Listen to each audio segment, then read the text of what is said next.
it's not always there. I pass a very large wind farm in northern Indiana a lot, and a lot of times the windmills are just sitting there. They're not even moving. Right. So this show made a lot of sense that these new technology of nuclear power plants, not the old white elephants that cost billions and billions, but I just think that I worked in both gas and electric utilities for years, but I think we're going to have to get to the numbers and the coverage. There are no, to the best of my knowledge, Mark, there are no commercial grade nuclear power plants that don't require mining of uranium, which is deadly to the people around where it lives and is very fossil fuel intensive. Purification of the uranium, which is very fossil fuel intensive.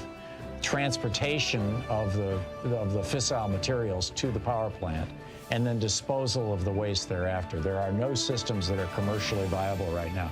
I realize that, you know, you've got these thorium reactors and these pebble reactors and things like this that they're experimenting with in a small scale, and fusion as well. And it will be great if they can develop something. But right now, there is no thing out there, and therefore, I think it's really important that we keep our mind and our eye on the things that we know do work. Solar, geothermal, wind, wave power, I mean, and possibly even methane production from landfills and things. There's a lot out there. Jeff in Gurnee, Illinois. Hey, Jeff, what's on your mind? Hey, here's where I'm going on environmental. You know, there's an environmental protection agency, and they'll say, well, your car's got to get so many miles per gallon, or certain. There's a whole safety division of that too. But you know, on a large company standard, who tells the airlines what they can do with the fuel, or who tells anyone that the EPA does? As long as they've got the money to buy it. So, in other words, if there's 50 flights going to New York out of LA every day, are they all filled? Could there be 30? You know, something. In other words, whoever's got the money to buy the fuel just uses it. It's just like Bezos's rocket or the other guy's rocket. Oh, he's got the money to buy it, but there's no responsibility for the purchase of the fuel. They just go and do what they want. Well, this is why we need a carbon tax, Jeff. Carbon tax easily solves that entire situation, and if you do it where the money, the revenue from the tax.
These companies support the Thom Hartmann Program. They are HelloFresh, the #1 meal kit delivery service. More information at hellofresh.com, code TOM.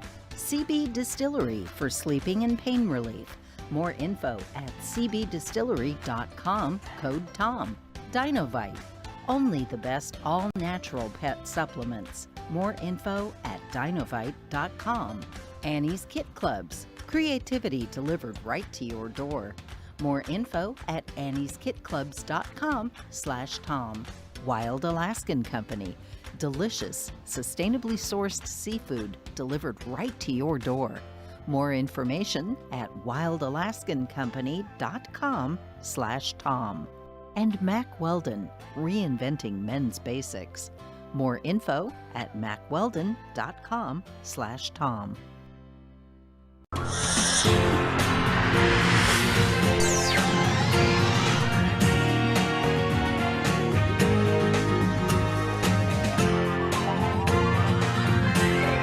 We say fight back!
Our book today in the Thom Hartmann Book Club is Under the Influence, Putting Peer Pressure to Work by Robert H. Frank. And I'm reading from the prologue. That we are more closely connected to one another than most of us realize is an old idea.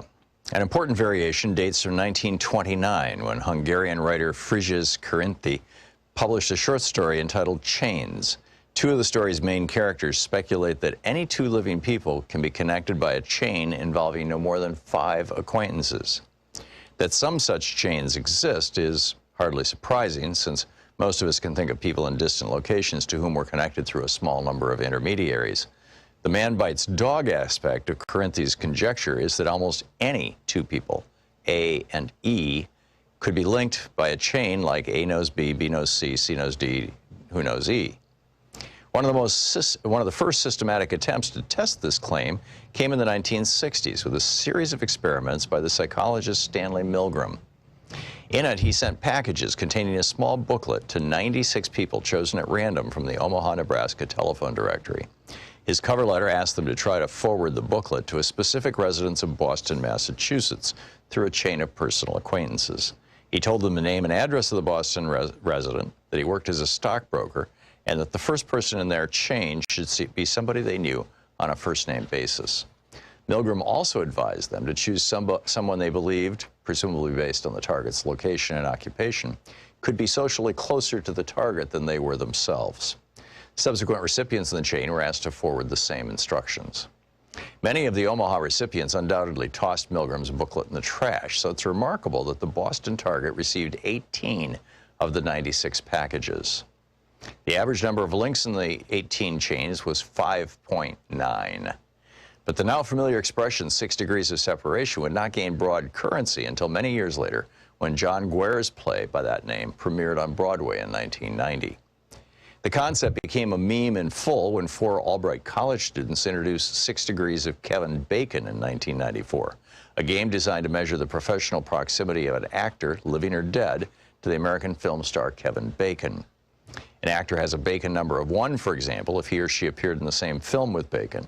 Someone who appeared in a film with another actor who appeared in a film with Bacon has a Bacon number of 2, and so on.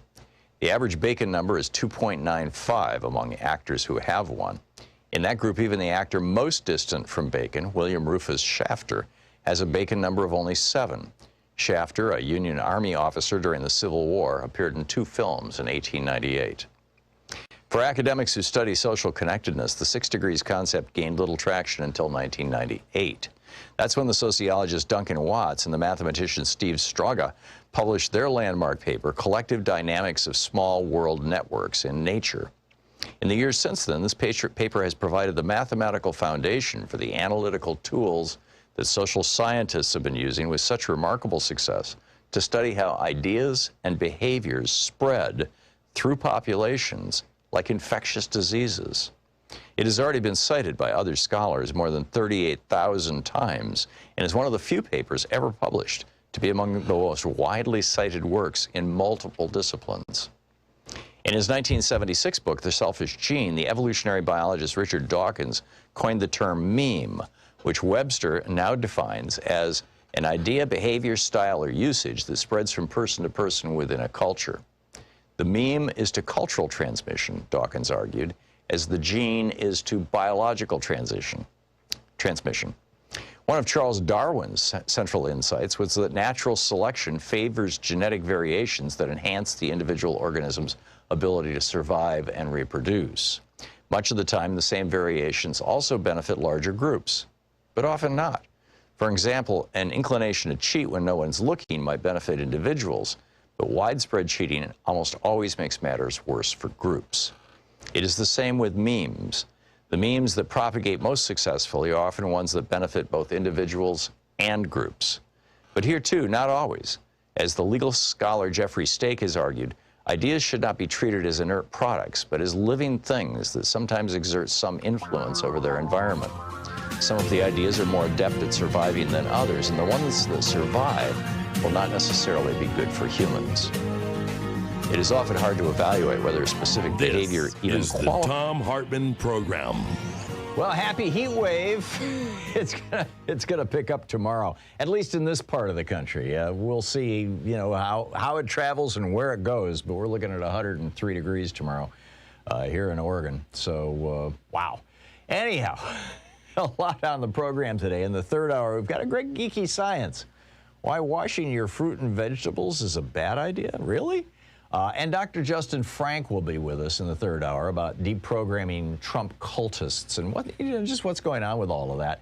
In our second hour, Wendell Potter, the former, one of the senior vice presidents at, as I recall, Aetna, one of the big insurance companies, Cigna, thank you, Sean, at Cigna, is going to be on about this remarkable story. UnitedHealthcare aims to scare black women from seeking emergency care. But I want to start out, and I'm going to get to climate change in just a moment. I want to start out with stopping the right-wing death cultists from basically committing suicide. How, what do we do? I've seen stories. One blog that I read regularly had a piece yesterday afternoon about how, finally my husband talked to his doctor, and his doctor said, if you won't get vaccinated, I don't even want to be your doctor anymore. And because, you're older and you're overweight and you're going to die if you get this thing, and I just don't want to be your doctor if that happens. So get your damn vaccine. We've got doctors rebelling, essentially. Over on the Drudge Report, the headlines, Arkansas reports new record for hospitalizations. In fact, they've reached the point now where they have virtually no ICU beds left. So in the entire state of Arkansas, if you have a heart attack, if you have a stroke, if you get in a serious car accident and you need an ICU bed, Good luck, Charlie. They're all in use by COVID patients, all of whom are unvaccinated. State races to find beds, another one of the headlines over on Drudge. Ambulances strained, another headline on Drudge. Another one, amid Delta surge, confusion again reigns. Another headline, world nowhere near end of pandemic. So what's going on here? Well, what's going on here is that Donald Trump decided back last year in 2020 that if he continued to acknowledge the pandemic, he made this decision in the middle of April. And I've written about this numerous times. You can find them fairly easily with a search on HartmannReport.com. Donald Trump decided that it was no longer a good idea going into the summer and fall of 2020, an election year, to keep the economy shut down. Because what he knew, and what every politician knows, is that when the economy goes to hell during an election year, the party in power always gets voted out. And guess what happened? The economy went to hell last year, and the White House, the House of Representatives, and the U.S. Senate are all controlled by Democrats now. And so, Trump was desperately, during 2020, trying to deny the danger of COVID, even though he knew all about it. Back in February of last year, he told Bob Woodward, this is terrible stuff. This is dangerous stuff. This is worse than the worst flu. This will kill you. I mean, he went on and on. These are not verbatim quotes, but you can find them easily. With regard to Bob Woodward's book, he knew how bad it was, but he didn't want to do anything about it because he also knew that if he shut the country down for he had shut the country down for about a month in March, right? And then he opened it back up in April. If he had kept the country shut down through June, July, August, we would have saved 400,000 lives, according to a study done by the Brookings Institution. If he had simply done what, for example, Canada did, we would have saved 400,000 people who didn't need to die. But Donald Trump didn't do that because he knew that the consequence would be the economy would go soft and Republicans would lose big in November, which happened anyway.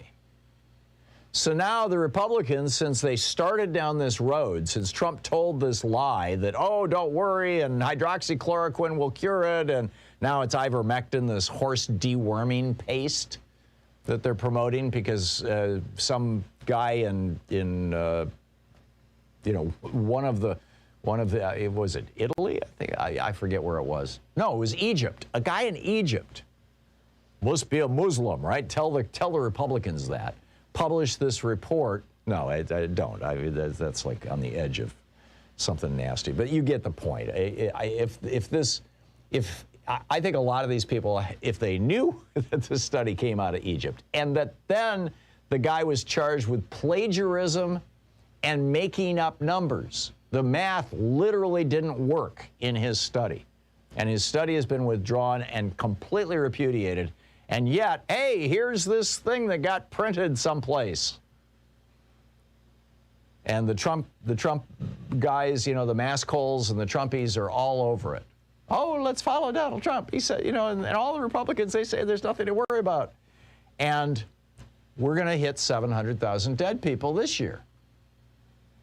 Because Trump and the Republicans are still trying to hang on to the lie that Trump was trying to tell to desperately try to win the election in 2020. He was willing to let 400,000 people die to try to win that election.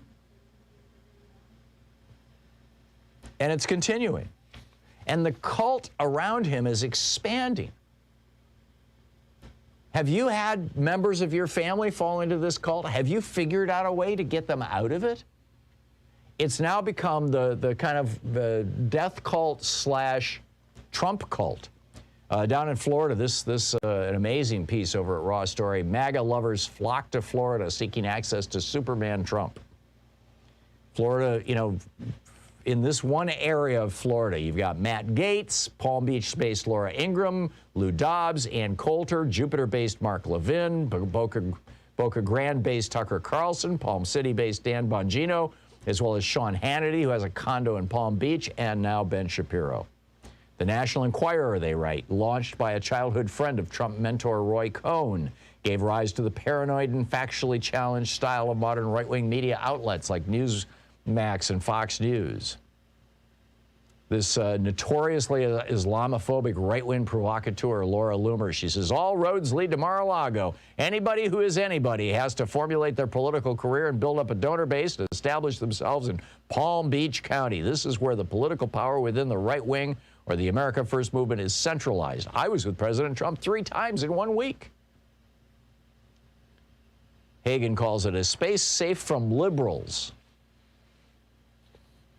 Meanwhile, Ron Johnson, the intellectually challenged Republican senator from Wisconsin, is now promoting ivermectin, the horse deworming paste, as a COVID treatment. The paper was published by Dr. Ahmed El-Ghazar of Egypt's Benha University in November of 2020. And it was pulled in July of 2021 due to ethical concerns, plagiarism, and calculation of data points that were mathematically impossible. But it rolls on. This article about it, this is, from Salon, Nicole Carlos writing. She says, unlike climate change denialism, there's no lobby group profiting off ivermectin sales. So why? Well, the conclusion, according to Dr. Amesh Adija, a senior scholar at the Johns Hopkins Center, the right-wing obsession with ivermectin, is merely because it sows distrust about science in general. These people have been indoctrinated by the fossil fuel billionaires not to pay attention to scientists, and now that's translating into medicine. The FDA just reported there have, quote, been multiple reports of patients who have required medical support and been hospitalized after self-medicating with ivermectin intended for horses. And, you know, like we're just seeing a replay of what happened with hydroxychloroquine, which also doesn't work. Say what? Oh, really? Oh, Governor Cuomo of New York just resigned. Very interesting, breaking news. By the way, and the Senate also passed the $1 trillion infrastructure bill. Now it goes to the House, but the big lift in the Senate is going to be, can they pass the package, well, package I suppose is the word, the process for the $3.5 billion bill. The $3.5 billion bill, they haven't finished writing it yet. But there's this procedural step where the Senate has to basically say, yes, we'll consider this. We'll take this up. And once they do that, then you fill in the bill and you submit it to them. And that now is going to be the big battle this afternoon. And if that gets passed and goes to the House, then, hey, good news. Maybe we can get something done. I'm not holding my breath, but we'll see. We'll see. So a lot going on in the world. I want to get into climate change, too, after the break, which is the subject of my rant over at HartmannReport.com this morning. Commercial-free over there. Anyhow, we'll be back with that and more, and, of course, your calls as we go through the day. And in our second and third hours, Wendell Potter and Dr. Justin Frank as well. Right after this, it is 16 minutes past the hour. This is the Thom Hartmann Program. Back with more of the news of the day and climate change right after this.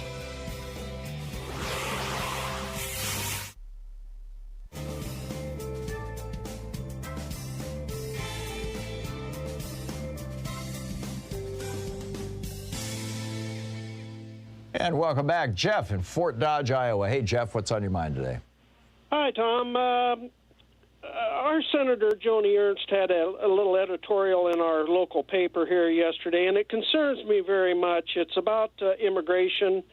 One of the big things that the Republicans and even our Governor Kim Reynolds is saying that our problem that we have with the COVID now in Iowa is illegal immigration. Oh, jeez.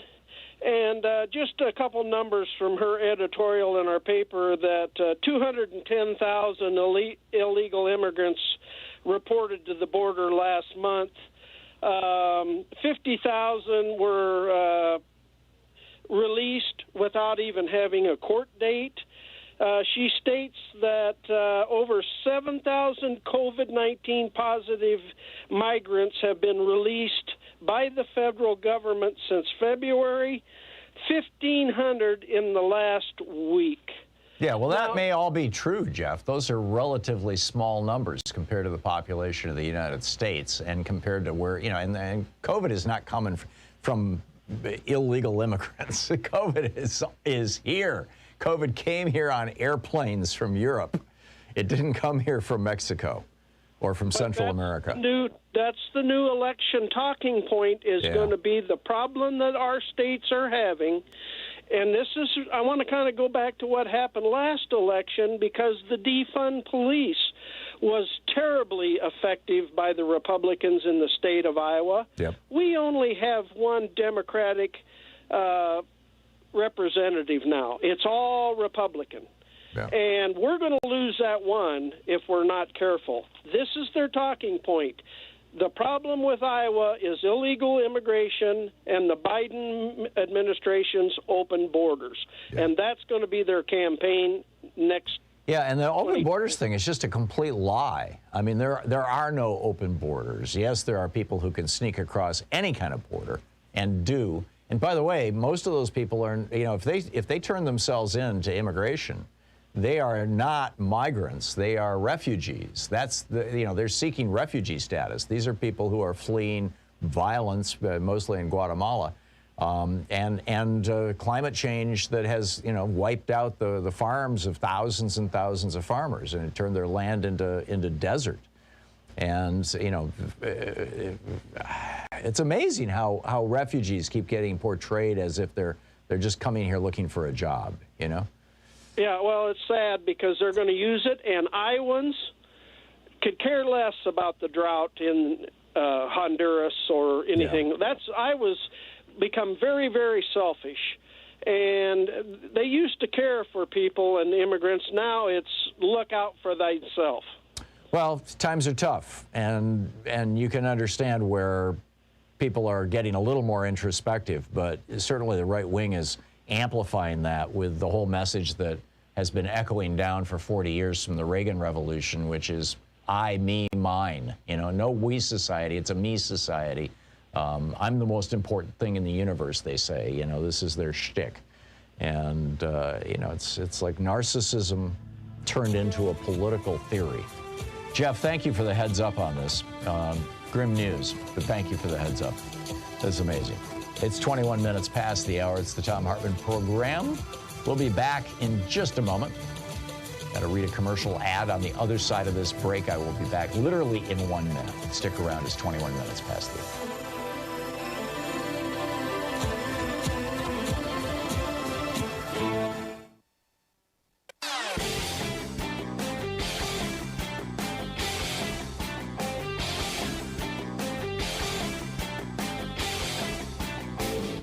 Change starts with you. You can be calling your Democratic or Republican representatives to let them know what you think by calling 202-224-3121. It's the Capitol switchboard. It'll get you right through to them. So back in the day, and I mean back in the 1780s, literally, when the Constitutional Convention was happening in Philadelphia in the summer of 1787, there was this debate about the quality of the vote. Whether people who only landowners should be allowed to vote, stuff like that. And, in order to ensure that well-informed people who really care about voting are the only ones voting. It didn't pass. It was rejected by the framers of the Constitutional Convention, this idea that only landowners should be allowed to vote. Never made it in the Constitution. But a variation on this is now being proposed in the Arizona legislature. And State Representative John Kavanaugh, who's the chair of the committee that's pushing this legislation, says the quality of the vote is important. We have to look at the quality of votes as well. I've got a new video all about this for the supporters of our program over at thomhartmann.com. Check it out.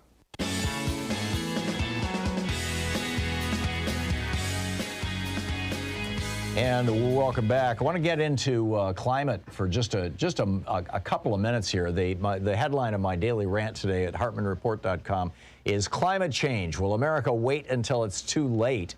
And the point I keep making, you know, the IPCC came out with this report yesterday, and the Secretary General of the United Nations, Antonio Guterres, said this moment represents a code red for humanity. He said there's no time for delay and no room for excuses.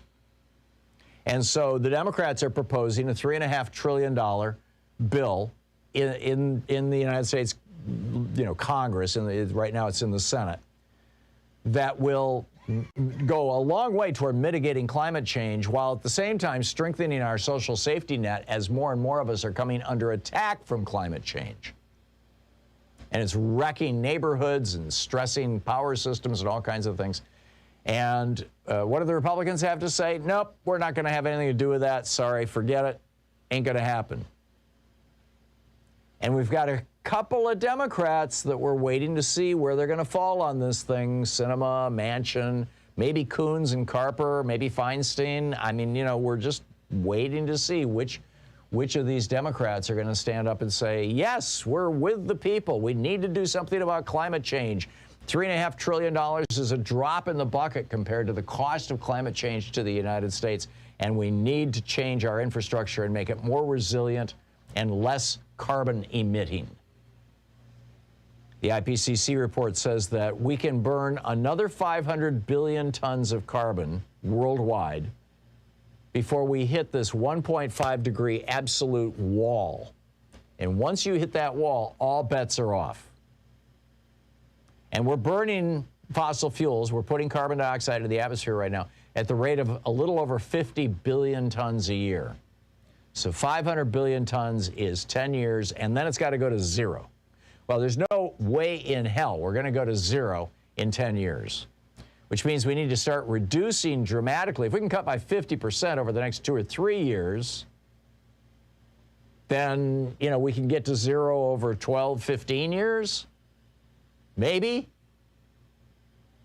But it's going to literally take a multi-trillion-dollar investments here in the United States. This is not something you and I can do by you know, walking to work or riding our bicycles or turning off our light bulbs or replacing incandescent bulbs with LEDs or even buying an electric car. This is not something that you and I can take care of.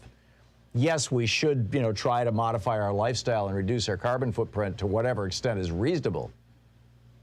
But it's not about, and by the way, and I guarantee you that the right-wingers and the Republicans are all saying, oh, yeah, well, you know, Al Gore flies in his own private plane. How dare he?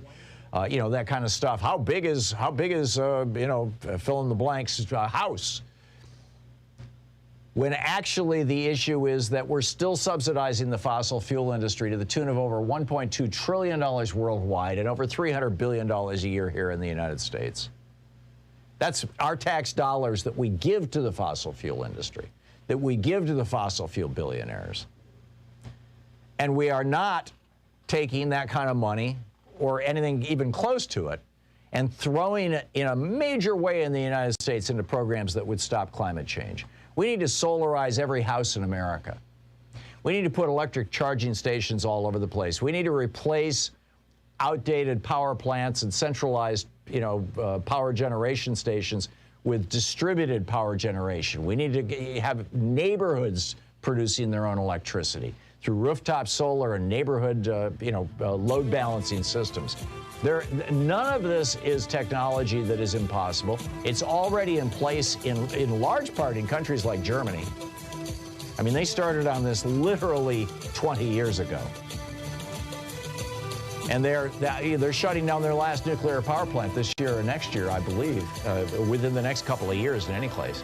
Going entire, you know, I mean, this is just major, going to solar. We can do it here too. You're listening to the Thom Hartmann Program. Call 202-808-9925. Only the Republicans and a couple of Democrats who are taking money from the fossil fuel billionaires would get on board and stop just looking at their money.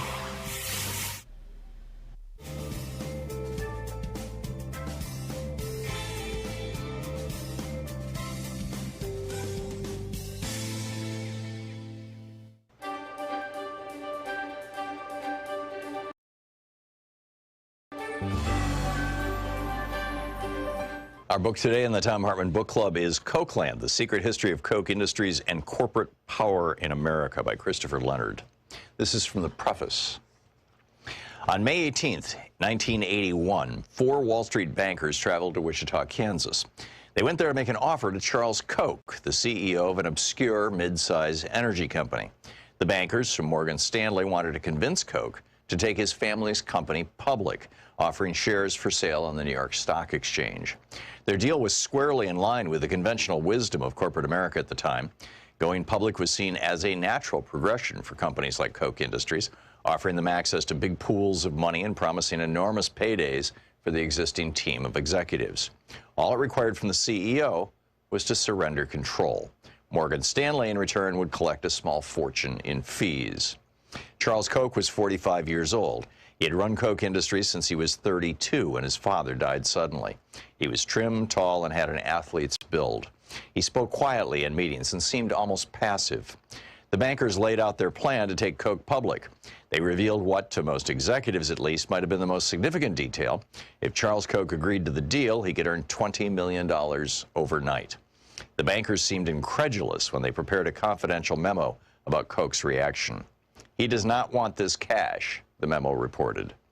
Charles Koch calmly explained to them why their offer made no sense. His company was breathtakingly profitable. It operated in vital, deeply complex corners of the American energy industry. During the 1980s, Koch Industries was the largest purchaser and transporter of U.S. crude oil. It owned an oil refinery. It employed teams of commodity traders who bought and sold a wildly diverse menu of raw materials and financial products, from gasoline to paper futures contracts. This might have encouraged most CEOs to take their company public. Koch Industries, however, did not want outsiders to know how much money its traders were earning. Taking the company public would expose too many of its secrets. The memo said, certain of Koch's commodity traders are particularly worried that their high salaries, once disclosed to the public, would be used against them by their trading partners. Secrecy was a strategic necessity for Koch Industries. Charles Koch did not want to surrender it. He also didn't want to surrender control. He had a specific, clear vision of how to run his company, and he didn't need Wall Street investors to interfere. If the bankers expected Charles Koch to go along with the conventional wisdom of their time, then they, like so many outsiders, did not understand him. Beneath his low-key veneer, Charles Koch was, at his core, a fighter. He had unmovable ideas about how things should be, and he did not back down when challenged. When he was challenged by his own brothers for control of Koch Industries, he fought them in a bitter legal battle that lasted decades. When he was challenged by members of a powerful labor union during his first years as CEO, he fought them even as they committed an act of industrial sabotage that nearly destroyed Koch's oil refinery. When the FBI and the U.S. Department of Justice launched a criminal investigation into Koch Industries' oil gathering business, Charles Koch fought them with every legal and political tool at his disposal. When a liberal Congress and President Barack Obama sought to impose regulations on the fossil fuel industry to control greenhouse gas emissions, Charles Koch fought them in ways that changed U.S. politics. In each of these fights, Charles Koch prevailed. When Charles Koch dismissed the bankers in 1981, it was just a small skirmish in the larger war to control Koch Industries. After prevailing in that fight, he created a company that was true to his vision.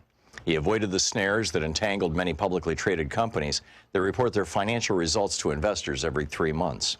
Koch Industries didn't have to think quarter to quarter. The company thinks year to year. An internal think tank and deal-making committee called the Development Group will sometimes think through a business deal on a timeline measured in decades. This long-term view made Koch more nimble where other companies stumbled. In 2003, for example, Koch Industries bought a group of money-losing fertilizer plants when no publicly traded company was willing to take the risk. Today, those plants are as profitable as a broken ATM machine that spews out cash around the clock. Unlike publicly traded companies, Koch Industries does not pay out rich dividends to investors. Charles Koch insists on reinvesting at least 90% of the company's profits, fueling its constant expansion. This strategy laid the foundation for decades of continuous growth. Koch Industries expanded continuously by purchasing other companies and branching out into new industries. It specialized in the kind of businesses that are indispensable to modern civilization, but which most consumers never directly encounter. The company is embedded in the hidden infrastructure of everyday life. Millions of people use Coke's products without ever seeing Coke's name attached. Coke refines and distributes fossil fuels, from gasoline to jet fuel, on which the global economy is dependent. Coke is the world's third largest producer of nitrogen fertilizer, which is the cornerstone of our modern food system. Coke makes the synthetic materials used in baby diapers, waistbands, and carpets. It makes the chemicals used for plastic bottles and pipes. It owns Georgia Pacific, which makes the wall panels, beams, and plywood required to build homes and office buildings. It makes napkins, paper towels, stationery, newspaper, and personal hygiene products. Koch Industries owns a network of commodities trading offices in Houston, Moscow, Geneva, and elsewhere, which are the circulatory system of modern finance. The book, Cokeland, by Christopher Leonard.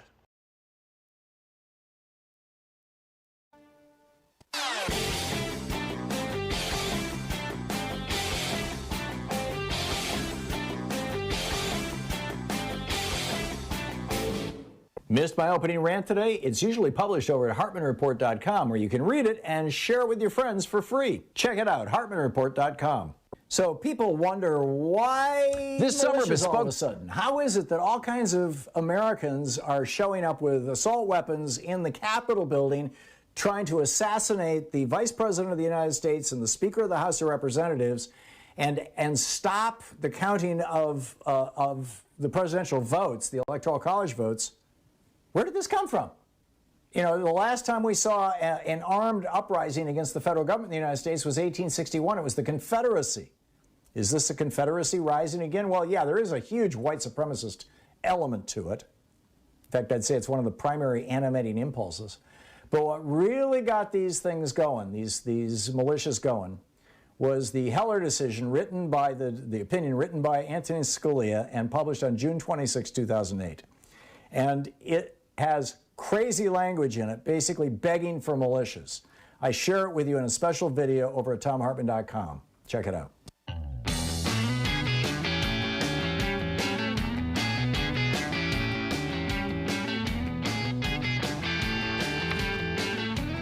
Okay, just to put a punctuation point on this climate change thing and asking the question, you know, will America wait until it's too late? Because a time will come when it is too late, when humanity is just basically screwed, when the possibility of maintaining something that appears to be civilization starts slipping through our fingers. It has already started happening in North Africa and Central America. We are seeing governments crashing as a result of climate change. All those Syrian farmers in North Syria, where the desert came south over 100 miles, all across North Africa, but in Syria in particular, where the desert came south 100 miles, about 500,000, I believe it was, farmers ended up in Damascus, in the main city in Syria, homeless. And they started protesting, demanding at least food and shelter. And Bashar Assad, the dictator of Syria, his response was to have the police go in and shoot them, which started this uprising, which led to a civil war that, we got involved in, and the Russians got involved in, because they've got a huge military base there. And you now have a city that's been reduced to rubble. You've got a culture that is in crisis. And it's not just Syria. Tunisia, where the whole thing started with that street vendor setting himself on fire because the price of wheat had gone through the roof, again, because of climate change. That's the one democracy that came out of the Arab Spring. Egypt lost their democracy as a result of the Arab Spring. They're now a military dictatorship. The one democracy left, and they're tottering on the edge because of all this pressure. The global warming is hitting those areas that are more or less around the equator and between the Tropic of Cancer and the Tropic of Capricorn, basically. But it is moving. It is moving north and south, but for our concerns here in North America and Europe, it's moving north relentlessly. It's going to be 103 here in Portland tomorrow. And the big concern now is this AMOC, the AMOC, the Atlantic Meridional, I don't know how to pronounce it, overturning circulation system, the AMOC.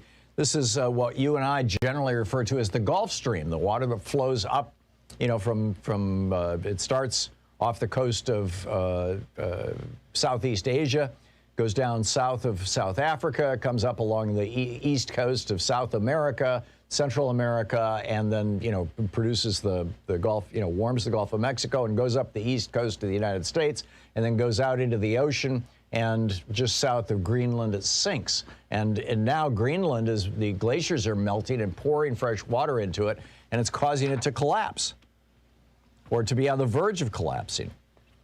And this, you know, Science Daily today, a new study published in Nature Climate Change says the major North Atlantic Ocean current, to which the Gulf Stream also belongs, may have been losing stability in the course of the last century. It's currently at its weakest in more than 1,000 years. Nick Boers from the Potsdam Institute for Climate Impact Research says, and I quote, "The loss of dynamic stability would imply that the AMOC has approached its critical threshold, beyond which is a substantial and in practice likely irreversible transition to the weak mode could occur." Are we going to wait until it's too late? If the Gulf Stream shuts down, all bets are off. Everything changes in both the North and Southern Hemisphere. Weather around the world will completely and radically change. And animals, plants, and humans who are adapted to the particular climate where they live are suddenly going to be living in a completely different climate. And that is going to be insanely disruptive. So let's pick up your phone calls and see what you have to say about all this. Carmine in Bitterroot Valley, Montana? Carmine. Yes, sir. Hey, what's up? Yeah, if you go to Missoula and you watch the train traffic through there, it's dominated by coal trains, and they're all heading toward Washington to dump the coal into the awaiting ships that take it to China. I understand they have 1,200, maybe to 1,400 coal-fired plants that are producing their electricity, but over here you can find all the soot on the mountains in Glacier Park and all the snow that's in the, well, we don't have much snow this year. It's getting worse and worse. In fact, the rivers are starting to dry up, and I've never seen that before. This is the first year I've ever seen that. Wow. And that's on the Bitterroot River. I'm watching the Bitterroot Drive. So the rest of them are probably drying up too. You know, there just wasn't enough snow here this year.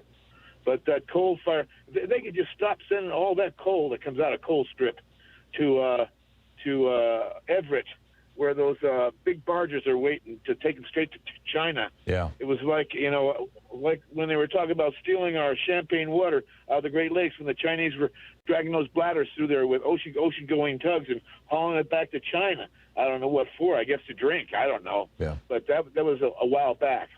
Yeah. But I just wish they'd stop selling the coal. But there's money to be made, Carmen. There is money to be made selling coal to the Chinese. So. Oh my God! But 200 to 300 cars for each. There's 6 diesels running 3 on each end. Yeah. You know, to get it over the hills. It never stops coming. All day, all night, all day. Just never stops. 24/7. Yeah. Ever. Yeah. We really need to be working on this issue, and a carbon tax would go a long way toward reducing the enthusiasm for purchasing that kind of stuff. Carmen, thanks a lot for the heads up on that. It's amazing. Earl in Hyde Park, Illinois. Hey, Earl, what's up? Hey, Tom. Thank you for taking my call, and I'm going to try to piggyback off of Carmen a little bit. But first, I'm going to indicate to you that the last time you were talking about climate last week, I wanted to let you know that I was an avid gardener. Mm-hmm. And in the process of gardening over 20 years, I've noticed that the amount of birds and the variety of birds here in Chicago have drastically dropped. I mean, really noticeably dropped as far as the variety and numbers of species that are here. And I had a lot of pollinators when I first got started with my garden 20 years ago. The number of pollinators up to last year has drastically dropped. I mean, substantially dropped. So, like I told your producer, we used to be able to drive across Chicago and, go out towards the suburbs, and there'll be bug juice all over our windshield, and we'd have to constantly use our windshield wipers to clean the bug juice off. I rarely have to use the windshield wipers except to remove bird droppings now. Yeah. So the climate is definitely changing. It's affecting our wildlife in ways that we're not paying attention to. And for what Carmen was saying, and I will piggyback off of him and say, I think Joe Manchin and some of the other senators are in the pockets of the gas and oil industry. And coal for Joe Manchin. Yeah, coal too. And with that big money going into Congress and legislators, I don't think we're going to have significant changes in our practices because of the lack of Americans not understanding the critical and the dire place we find ourselves ecologically in this world. Yeah. As long as they can see meat on the shelf, canned goods on the shelf, milk and juice on the shelf, that's all they, relate to. And so it's the changes now are subtle enough that, the average person who lives on a junk food diet or a fast food diet and only watches Fox News doesn't have a clue. But anybody who's gardening, anybody who spends any time outdoors in nature anywhere in this country, anybody who's paying attention to the weather, anybody who's reading the international news about what's happening in the areas that are really being hard hit by climate change right now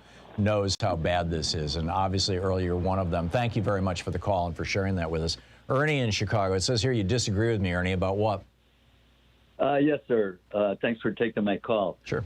About who shut down the economy. Well, I can only speak for Illinois and Chicago. I live in Chicago. Right. Our governor, along with our city mayor, they're the ones that set up the rules of which businesses could stay open and kept changing everything.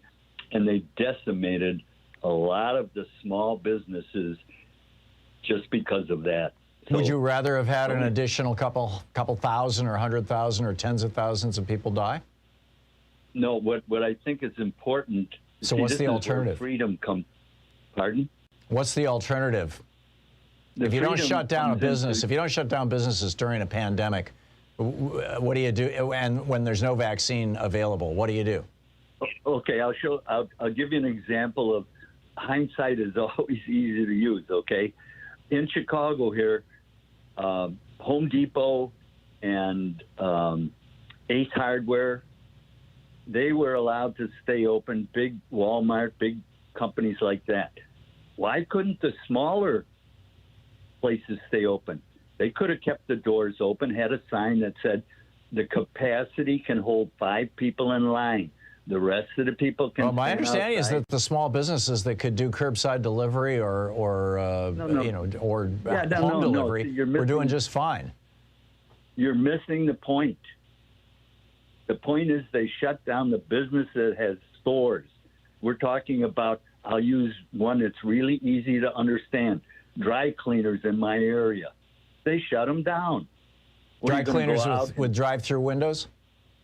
No, dry cleaners. Right, I know, but some dry cleaners have drive-through windows where you could have contactless dry cleaning, and others don't. You've got to walk in, and in any place where you've got to walk in, if there's no vaccine, you are putting workers in those places at risk, and you are putting the public at risk.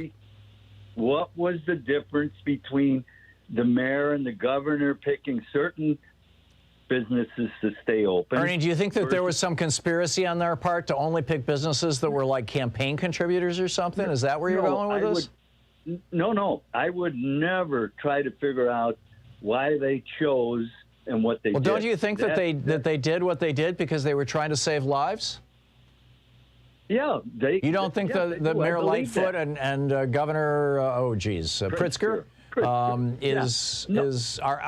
We're doing the very best they could to just try to save lives during a pandemic when there was no vaccine?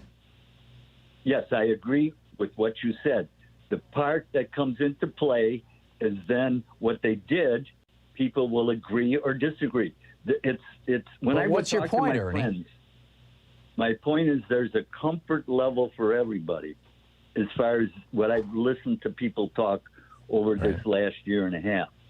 And if your comfort level is your point that it's easier to blame this on Governor Lightfoot or Governor Pritzker and Mayor Lightfoot? No, that's editorializing. I'm not editorializing. I'm just saying what they did. Yeah. Well, they did. God bless them for doing something. Ernie, thank you for the call. A civil call at that disagrees with me. I really appreciate that. But, they did what they did because they thought it was the best. It may not have been perfect, but hey, at least they did something. Trump did nothing. You're listening to Thom Hartmann. Visit ThomHartmann.com for audio and video archives. After April 7th, Trump not only did nothing, he withdrew the efforts like mailing masks to people that they were already doing. Trump lied and people died.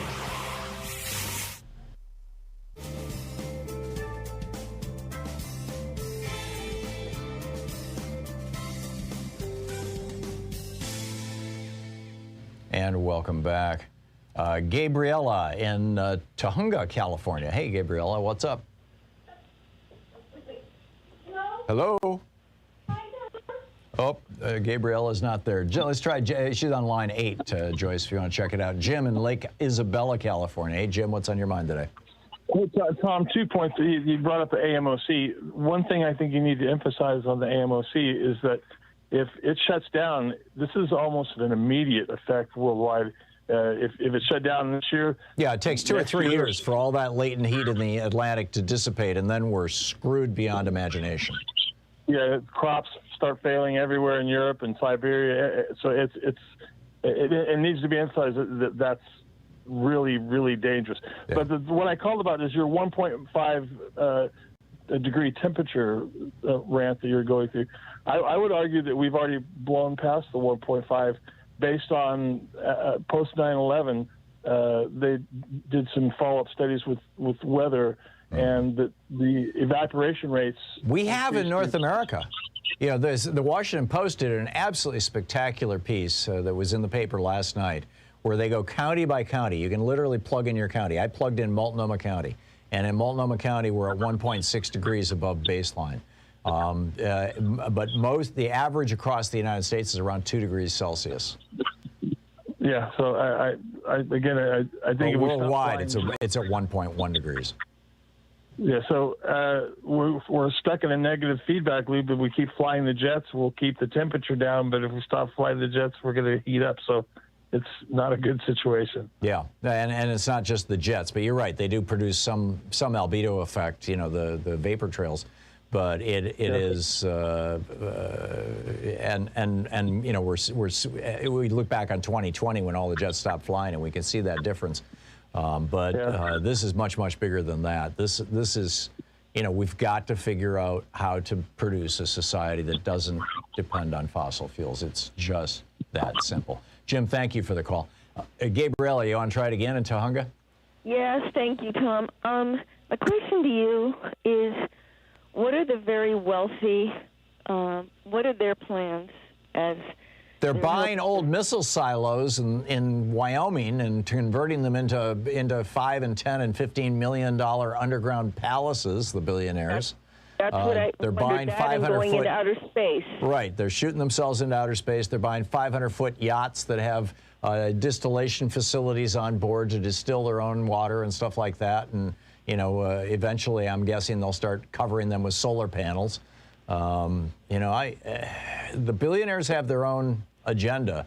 So their children and grandchildren don't come into the scenery for them?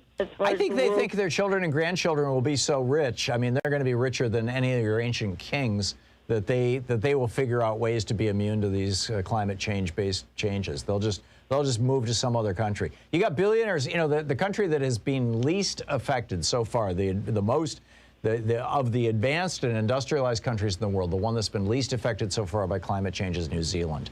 And what's going on? A bunch of American billionaires are buying up big properties in New Zealand.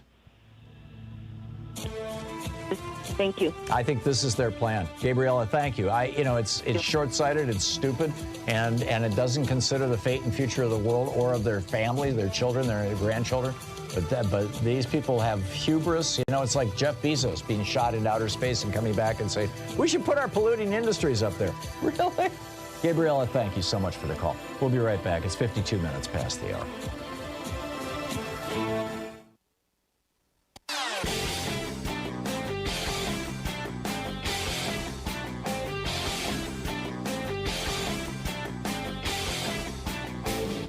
Our 1 hour free podcast recaps our show, and it's available wherever fine podcasts are found. And we have the full 3 hour podcast available over at thomhartmann.com if you want to really support our program. So David Perry over at medium.com put together a list of 38 reasons to investigate the Trump administration. Everything from the Russian influence over the 2016 election, to the Trump family's collusion with Russia, to Ivanka Trump's trademarks, to federal spending at Trump properties, to the civilians killed by Trump's drone strikes, to the Trump administration's role in turning the United States into the global epicenter for the COVID-19 pandemic. Yes, we are. Yes, it's grim. Their decision to sideline the CDC, politicizing mask wearing just to try to get himself reelected, the number of people who died because the White House kept PPE from blue states, from Democratic-led states, the contents of the Trump documents that Trump refused to release to the House Judiciary Committee and other committees, all the people who wouldn't speak, at all, ignoring subpoenas,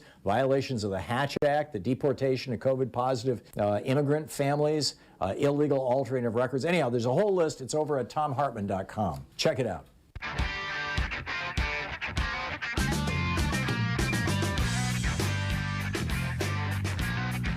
And welcome back. Thom Hartmann here with you and picking up your phone calls. Pete in San Bernardino, California. Hey, Pete, thanks for listening to KPFK. What's up?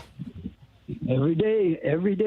Thank you. Hey, the problem with the heat, the smoke, and all that causing the climate to change, why don't we go back to geothermal energy from the earth? That could be used also to desalinate water from the ocean. And it's free. It wouldn't cost a dime. You're absolutely right. It wouldn't make no smoke. You're absolutely right. You're absolutely right. And this, one of my neighbors is in Iceland right now. Reykjavik, Louise and I have been there. In fact, we did our show from there a couple of years ago, and it was in November. It was in the middle of a massive snowstorm. And the entire city is heated with hot water that they get from drilling down into the, basically the island is on a volcano. It's like Hawaii. It's all geothermal energy. They've got giant greenhouses filled with tropical plants. They're growing bananas in Reykjavik, Iceland. Why don't we all do it? Why don't all of us do that? Well, a lot of us could. There's large chunks of America where there's access to geothermal heat. I don't know if you've... Tom, it's everywhere. It depends. I mean, in some places you can hit geothermal heat with a relatively short drill, and another place like, around Yellowstone, I mean, you've got the geysers and things. Right. In other places, it's, I don't think it's viable in Michigan, frankly. I've drilled wells in Michigan, and the deeper you go, the colder it gets. We're missing the boat, Tom. Yeah. We're missing the boat. Yeah, we're missing a lot of boats. And you've got all this wind off the coast of California, and now they're just starting. Governor Newsom has I believe, has permitted offshore wind farms. They're just starting to catch that. They've been doing this in Denmark for forever, hell, they've been doing it in Holland, literally, for forever, the old Dutch windmills from the 10th century. So this is not, new, innovative, radical, weird technology that would decarbonize our atmosphere. We did not use carbon until about 150 years ago. That's when we started seriously burning coal and oil, and only about 100 years ago, natural gas. This is all real recent in the history of America. We read about the American Revolution and all those guys. None of them used oil. They used whale oil for their candles or for their lamps and things. Right. We need to catch up. We need to catch up with the old days. There you go. Back to the future, Pete. Thank you very much for the call, or forward to the past, I guess would be the phrase. So anyhow. Coming up next, Wendell Potter. We got to tell you about this just absolute scandal with the big health insurance companies right after this break. You're listening to Thom Hartmann.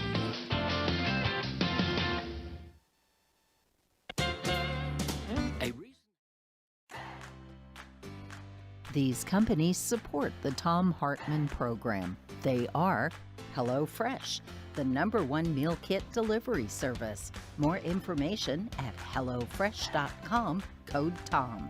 CB Distillery for sleeping and pain relief. More info at cbdistillery.com, code TOM.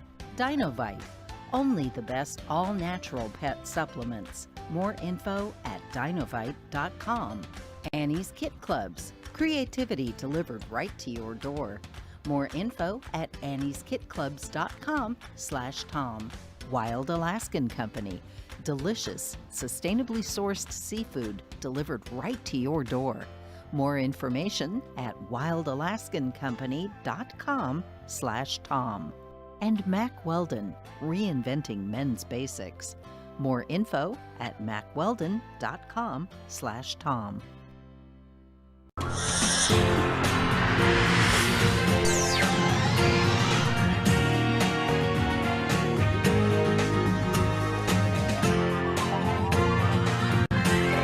We say fight back!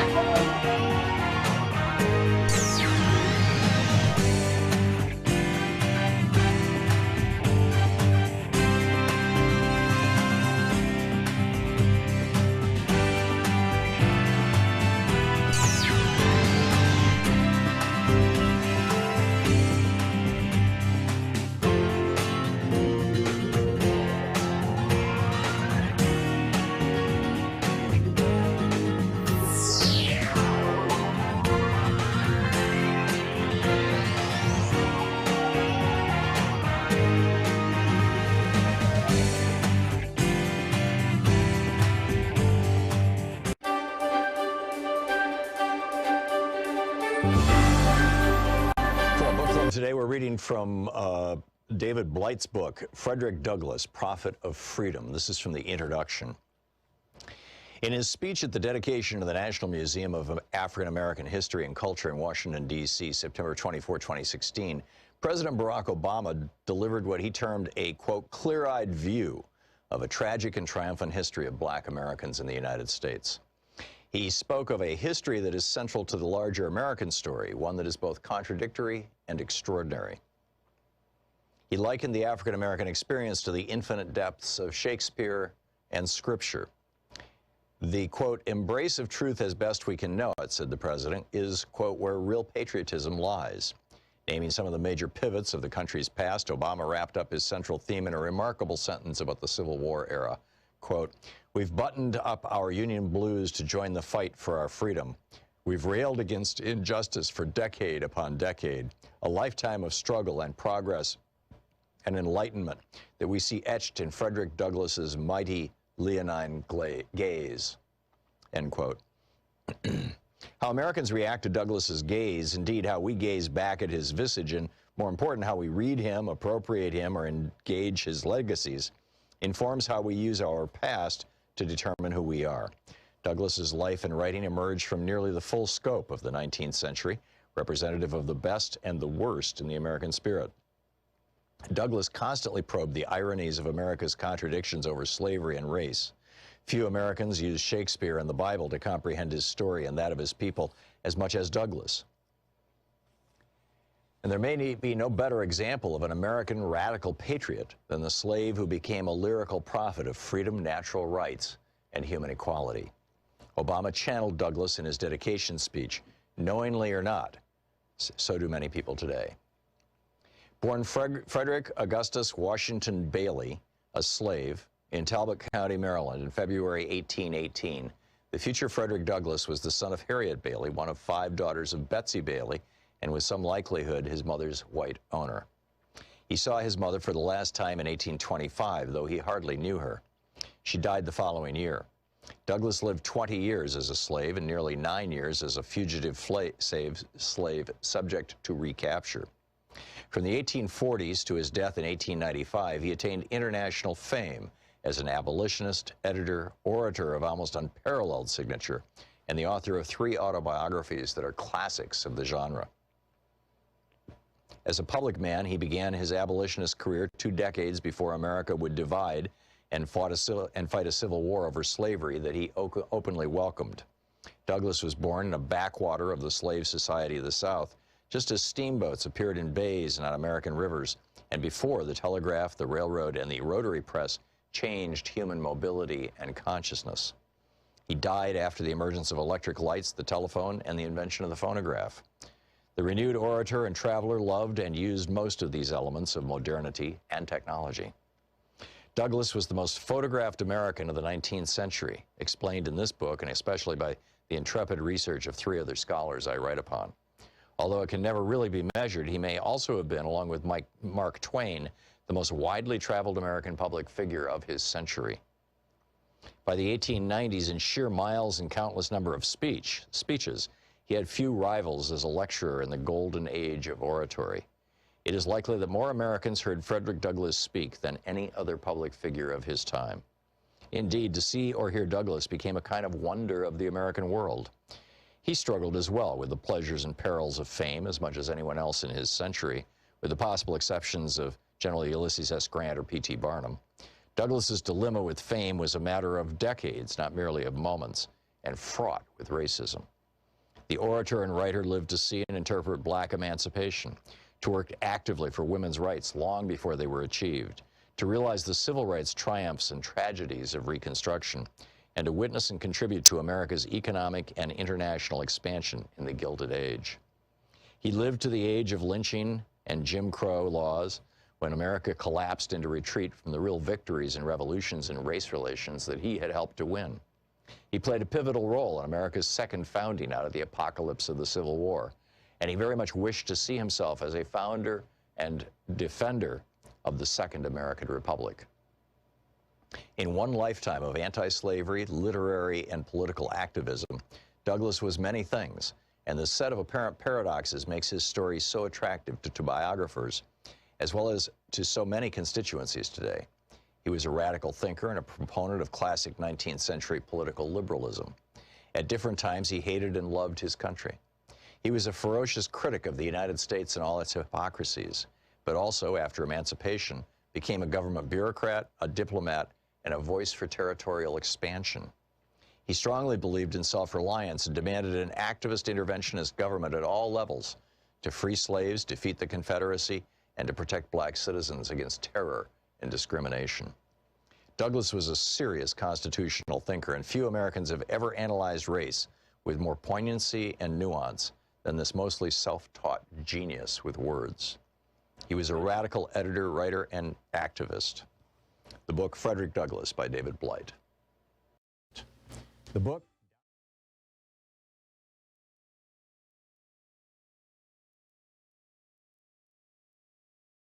Supremacy.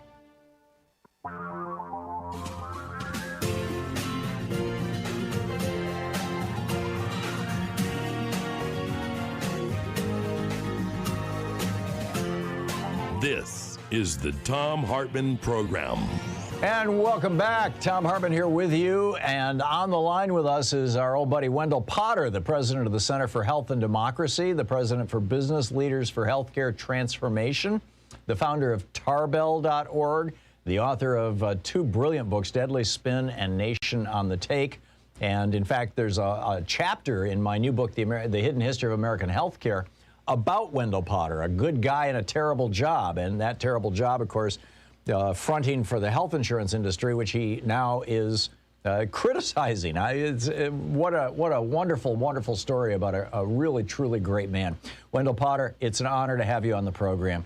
By the way, you can reach him by... It's an honor to be back on. Thank you. You can reach Wendell by Twitter at Wendell Potter, which is pretty straightforward. And Wendell, I'm looking at this headline from this, it's a piece in Raw Story. UnitedHealthcare aims to scare black women from seeking emergency care. Tell us what's going on here. Well, United is particularly aggressive in trying to keep people from getting the care that they need. And one of the things they're doing, they announced a policy that they said they would delay, but I'm sure it'll be implemented, is retroactively reviewing claims of people who are enrolled in United Health plans. And those people went to the emergency room, and after reviewing the claims, United would decide whether or not it was a true emergency. And if they decided it was not, then they would refuse to pay for the care. So this is just an outrageous thing that will discourage more and more people from getting the care that they need, because people will be afraid, and rightfully so, that if United thinks that it wasn't enough of an emergency, they'll be stuck paying the entire bill. So and this kind of nonsense really affects black people more than anybody else. Right, because they're more likely to use the emergency room as their first stop for health care. Tragically, but it's which is almost a whole separate rant. But let me just be clear. Let me just understand this. If I was a person who had a UnitedHealthcare policy, whether I bought it through Obamacare, whether my employer provided it, or whether I was one of those poor suckers who signed up for Medicare Advantage, the privatized scam that pretends to be Medicare for people over 65, and I got a UnitedHealthcare policy. And let's say last fall, before there was a vaccine, I got a sore throat and lost my sense of smell and started coughing and thought, oh my God, this could turn into death. And so I show up at the ER because that was basically the only place you could go for much of last year to get tested, and say, I think I might have COVID. They give me a test. They say, yep, you've got COVID, but you're not going to die. Why don't you're still pretty healthy, so why don't you go home and, let us know if it gets worse. And just that little, bounce off the ER room could, in some places, cost, what, $2,000, $5,000, $10,000 just for showing up? And so back in the day, back last year, my UnitedHealthcare policy paid for that because they said, oh, it's an emergency room. Okay, we'll pay for it. And now here we are in the middle of a year later, 2021, and you're telling me that UnitedHealthcare is going to send me a bill for a couple $1,000s saying, we decided we really didn't want to pay for this. You're going to have to pay us back. Is that what you're saying? Well, it would work a little bit differently, but that's the same principle. They would send you a letter and saying, we are not going to cover any of the charges, and you would likely get a bill from the hospital and or the doctors, and you'd be on the hook to pay all of it, because United would say, nah, we don't think you were injured or sick enough. And just think about this. If you are someone and you think you might have symptoms of a heart attack, but you're not 100% sure, and you know that you're in United and they have this policy, you know there are going to be people who second guess and who say, well, I just am not going to go. So people are going to die if this is implemented. And also if you're a parent and a kid has a big fall or falls off their bike or gets in an accident or something, and you go to the hospital emergency room, and it's not as severe as it could have been or you thought it might have been, and United says, no, we're not going to pay for it because it wasn't an emergency. You could have waited and gone to your primary care doctor. That's what they want to do. And that is just another scheme to avoid paying for care that they need to cover. Now, UnitedHealthcare is the 600-pound gorilla in the room. They're the largest of all these companies, and they're largely because of the deal that they cut with AARP years ago that turned AARP basically into an insurance sales organization, and UnitedHealthcare being their primary provider, or maybe their exclusive provider.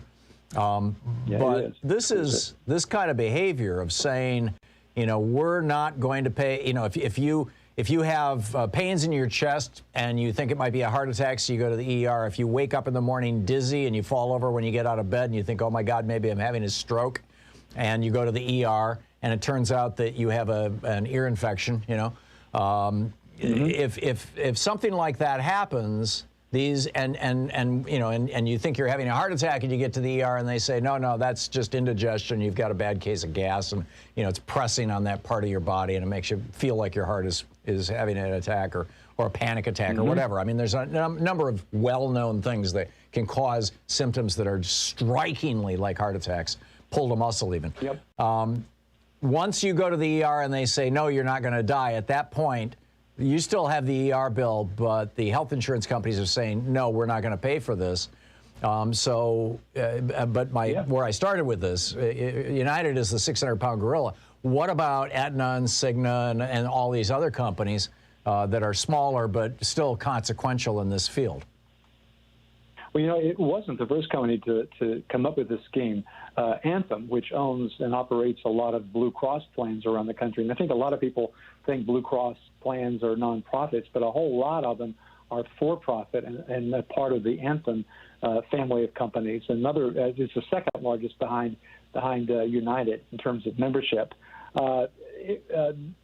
You can be certain that Cigna and Aetna and Humana and the other big companies would follow suit because they look to these leaders to set the policy, and then they feel they have no alternative, frankly, but to follow suit. That's the way the insurance game works. Amazing. Amazing.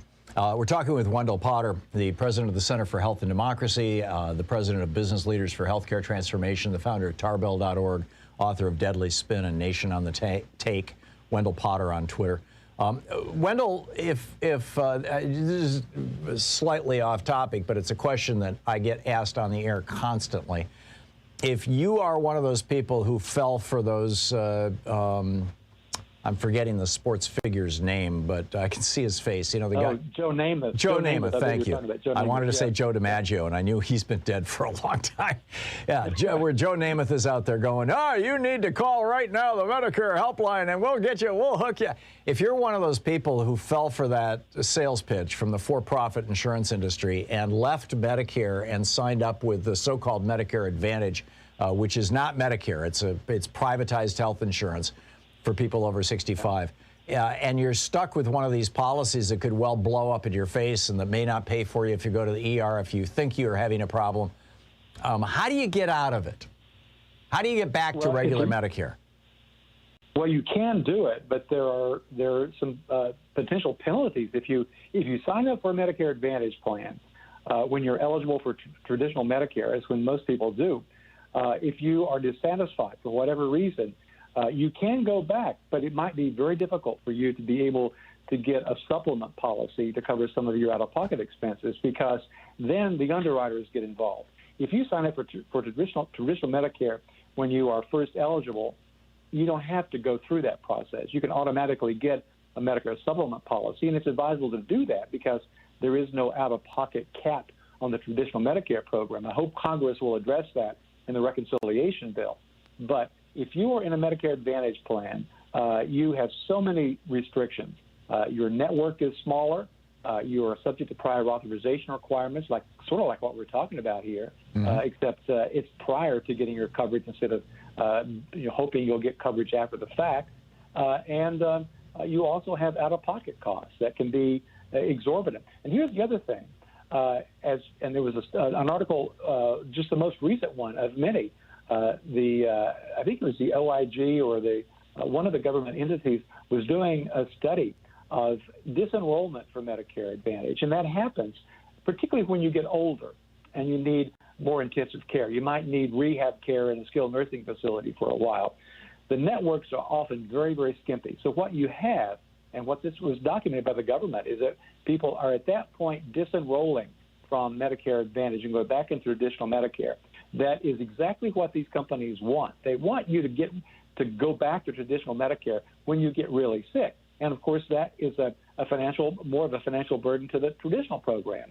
It's a real con game. So what they're looking at is people who are 65 to 75 and saying, this is the sweet spot where all the money is, and we're going to rig these policies so that when people hit, 85, when they start actually consuming a lot of health care as they get toward the end of life, they're going to get so pissed off with us stopping or refusing to pay for everything that they'll just leave.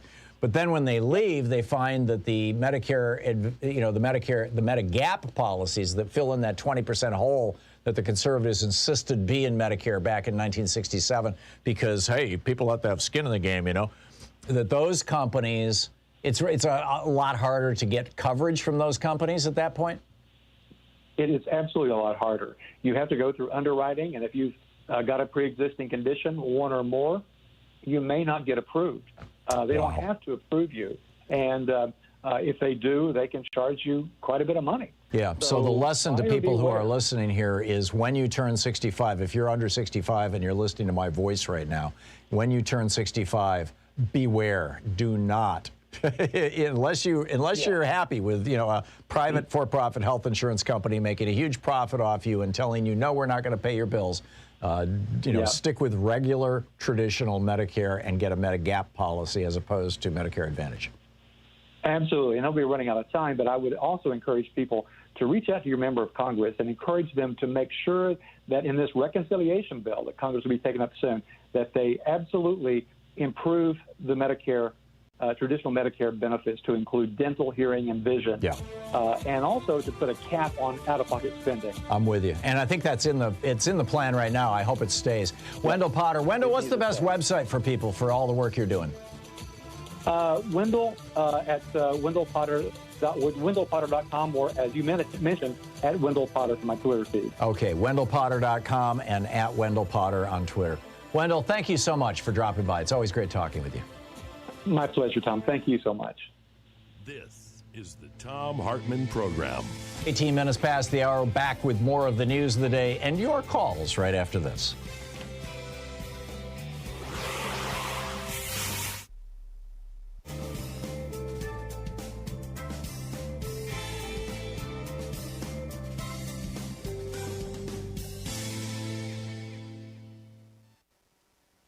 And welcome back. Morris in Long Beach, California. Hey, Morris, what's on your mind today? Hey, I love you, Thom Hartmann. Look Back here, at you, Morris. We're gonna y'all talking about trillions of dollars, $2 trillion, $3 trillion. We're gonna come in with another trillion, and what we're gonna do is we're gonna buy out the fossil fuel industry. We're gonna give them $1 trillion, give them their money. When people die, they give you some money. Sorry, you lost your loved one. Gonna give them some money. We are buying out the fossil fuel industry. Now, once we buy out the fossil fuel industry, now we've addressed climate change, right? Global warming and the Green New Deal and the Blue New Deal. Well, okay, we're going to buy it. Then we've also addressed lobbyists, right? ALEC, donors. We've addressed all that. That's the only way out. Give them their money and buy out the business. Look at all this equipment and jobs we will now own. If we don't do it no other way, forget it now. You say, you can't do that. Yes, you can. They got a thing called eminent domain. Now, what eminent domain means is we didn't come to join. We came to take over. See, that's what eminent domain. They got it all over the country. So that's what we're coming in with, because we cannot allow a private industry to destroy the entire world. You know, I'm 60. I'm getting up there. But when I was about 50 years ago, I was in college. I took an upper division political science class. I was about 19 years old. And I remember reading in this book where the Chief Justice said, listen, we owe nothing to future generations. Well, you know, that brother was no Native American. That guy was, but see, I didn't have that sophistication back then. I was just a kid, right, going to a state university and everything. But that's what he said. Now, those are ideas that are prevalent today. People don't feel we owe tomorrow nothing, and we ain't got to worry about tomorrow. We're just worried about right now. So anyway, back to my point, we're going to buy out the fossil fuel industry. That's going to be the Democratic Party slogan, whatever, because the Republicans, their slogan is going to be, we're not racist. Okay, y'all run with that. Ours is going to be, we are going to buy out the fossil fuel. You're communists. No. We're trying to save humanity. Morris, I just looked up the market capitalization of ExxonMobil. And it is $249.5 billion. It's $250 billion. With $250 billion, you could buy all the ExxonMobil stock in the world. No, hold on. I ain't finished. Now, I need a commission on this. I just take 1%. Just give me 1%, and then since I'm already taking Social Security, I'm good to go. I don't want to fill out no new paperwork because I got some money. We're going to take my commission, and we're going to donate it to public schools. When you find out about me, you'll find out, oh, now I know why he's like that. But anyway, get ready to buy out the fossil fuel industry. If you're running for public office, that's your messaging. You got it? Okay, thank you, Tom. Yeah, thank you, Morris. I agree. I didn't realize ExxonMobil's market cap was that low. I thought it was probably trillions of dollars. But it's 249.50 or 0.22. I see two different numbers here. But basically $250 billion. So with $1 trillion, you could probably buy 2 or 3 of the major oil companies, or at least enough of their stock that you could control their board of directors and change the way that they behave. Of course, everybody would freak out and say, oh, you're trying to turn America into Venezuela, because Venezuela owns their own oil, right? The Venezuelan oil company is owned by the government. And, you know, there is an argument to be made that that kind of nationalization doesn't always work out well, particularly in corrupt countries like Venezuela. Are we that corrupt? Well, Trump would certainly want to take us there in a hurry. I'm also, in my book, The Hidden History of American Healthcare, that's just coming out in the next week or three, I have an entire chapter on buying all the health insurance companies. We could buy all the health insurance companies in America for about $1 trillion.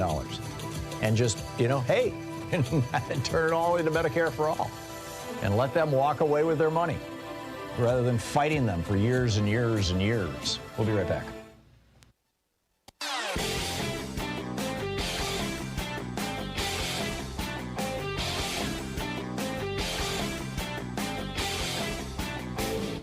Share the Thom Hartmann Program with your friends. We're available on SiriusXM, Free Speech TV, Pacifica, commercial stations nationwide, YouTube, Twitter, Facebook, on the Thom Hartmann app, and you can even tell your smart speaker to listen to the Thom Hartmann Program. We have a new video up over at thomhartmann.com about conspiracy theories. Abby Richards came up with a kind of a hierarchy of conspiracies, maybe a variation on the old Maslow hierarchy. And it goes from actual conspiracies to maybe this was a conspiracy, maybe not, we have questions, to this is kind of crazy stuff, but who knows, flying saucers, for example, to actual science denial, conspiracy theories that actually serve to promote the interests of a particular industry or wealthy individuals, to the totally crazy stuff, the flat earth, the reptilian overlords and all that kind of thing, conspiracy theories that can do tremendous damage. And, one of those being one of the conspiracy theories that, brought two Republicans into Congress this year. So anyhow, I lay the whole thing out with a new video for our supporters over at thomhartmann.com.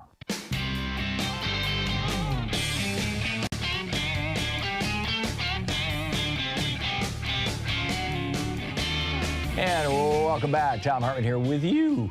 And Nemo in Los Angeles, you wanted to add something to my rant about Syria, something about Turkey shutting off their water, really? Well, yeah, Tom, this is Nemo. Yes, I want to add two things. You mentioned North Africa. Northern Africa is the correct term. Syria is actually not in Northern Africa. It's in Asia, right? So West Asia. Yeah, you're right. But it's it's all kind of at the same latitude, I guess was my point. In the 2000s, when Syria was housing or helping the Kurds in Turkey, and their leader Abdullah Öcalan was in Syria. Right. Turkey threatened to shut off their water, which they eventually did, and that's how they got him out, and they captured him in 1999. The CIA helped Turkey capture Öcalan, as well as later on meddling in Syria's political affairs, the U.S., Israel, and the West in general. Again, with Turkey, they really took advantage of the climate change in Syria and started the civil war, or pushed Syria to the brinks of the civil war. Right. Absolutely, I agree with you. So climate change was the force amplifier as opposed to the trigger. Exactly, yeah. It's just that the shutting off the water exacerbated the issues, etc. And here's what we have in Syria. Yeah. Okay. A decade or so later. Thank you very much. Okay, thank you very much. David in Saline, Ann Arbor, Michigan. Hey, David, what's up? Hi, Tom. Tom, you're wrong about geothermal in Michigan. You can do geothermal in Michigan? There's heat under the ground? Tom, I've had geothermal for 26 years. I talked Detroit Edison in 1995 into going to putting $6 million into a geothermal plant. Okay. After two-thirds months, they canceled the plan because everybody who went geothermal, their Edison bill went down between 45 and 65%. I have a 3,000 square foot home in Canton. It's heated and cooled by geothermal. You're sure you're not? Do you have a heat pump? Is that what you're talking about? No. It's a geothermal. It's a water furnace. Geothermal. So how does it work? There's no... How deep do you have to go to get heat, David? okay, you don't have to go so deep, but because, in fact, if you have a pond or something, it's even way more efficient than mine. Mine is in a subdivision, a regular subdivision in the Canton area, which is, an upper class suburbia. David, is the system you're describing basically? Oh, we just hit a break. This is the Thom Hartmann Program. Our book today in the Thom Hartmann Book Club is Martin Hallowell's American Health Crisis, 100 years today in the Thom of Hartmann panic. Book Club is The Hidden History of American Healthcare, Why Sickness Bankrupts You and Makes Others Insanely Rich by me. I wrote this book. This is from the introduction, the title, How a Single-Payer Healthcare Systems Help Stop COVID-19. Healthcare systems can be national security systems. Just ask anyone from Taiwan. From January 20th, 2020, on January 20, 2020, the United States recorded its first known case of COVID-19 infection. The following day, Taiwan got their first one too. By the end of April, over 1 million Americans were infected with the virus. But Taiwan had recorded only 388 infections, and their last case of local transmission was on April 12th. A few had arrived on aircraft from other countries. All were contained by quarantine. As of this writing in September 2020, there hadn't been a single new case or a single death in Taiwan since April. The economy never shut down and, as of this writing, was projected to have grown nearly 2% in 2020. Business, restaurants, theaters, and sports events were all open. Life was back to normal, albeit a mask-wearing normal. And it was made possible by their national single-payer healthcare system and their citizens' willingness to do their bit for the collective good. Back in the 1980s, Taiwan was on the edge of moving toward a democracy after a military coup in the 1960s. And about 40% of Taiwanese families did not have health insurance. If somebody in a family got sick, the cost of care often wiped out that family, and demands for reform were loud across the nation. Yue Reinhardt was a German-born healthcare economist married to a Taiwanese woman, and he attended a conference on healthcare in Taipei in 1989. His presentation impressed representatives of the government in attendance, and while he was still in town for the conference, they asked him for his best suggestion for a national healthcare system. He and his wife went back to their hotel and discussed the issue in depth, finally deciding that a single-payer national system would be the most cost-effective, efficient, and comprehensive program possible. He shared his thoughts with the government representatives, and the next day he left Taiwan to go back to Princeton, where he was an economic professor. 6 months later, though, a representative of Taiwan's government called him to say that they were going to take up his suggestion and asked him to help craft their healthcare program. He enthusiastically agreed, and by 1995, Taiwan had instituted one of the world's best single-payer healthcare systems. Today, everybody in Taiwan is fully covered for doctor and hospital services. Everybody has a driver's license-like healthcare card, which accesses their entire medical history. They can book a doctor's appointment on any computer terminal in the country, and the entire cost of the system is a bit more than 6% of Taiwan's GDP. For comparison, in the United States, healthcare consumes 24% of our GDP, because there is no insurance company intermediaries sucking profits off the system in Taiwan. When COVID-19 hit, Taiwan chose not to use the blunt force technique of shutting down their economy and locking people in. Instead, they took on the coronavirus with an aggressive nationwide test and contact trace program tied into the National Health Service database. Every infected person was identified and put into a comfortable quarantine, and every person he or she had come into contact with, even very marginal contacts, were also tested and their contacts traced. By April, just a bit more than 2 months after the first case surfaced, the country had the coronavirus isolated and completely under control. By quarantining inbound visitors to the nation island of 23 million, they were able, as of this writing, to keep it that way. Maintaining public health is one of the most important functions of any nation's healthcare system. Because America's is so fragmented, it's inconceivable that our nation could respond to an epidemic, a pandemic, or another public health disaster with the speed and elegance of Taiwan or any of the world's other nations with single-payer Medicare for all types of systems. It's like Stockholm Syndrome, a friend who's a psychotherapist said, describing the way that Americans have clung for more than 5 generations to a for-profit health insurance system while the rest of the world figured out how to provide health care to all their citizens at a much lower price. People know it and have become familiar with it, she added. They just can't imagine anything else. It's probably the largest con job ever perpetrated on the American people, one that has cost trillions of dollars and millions of lives.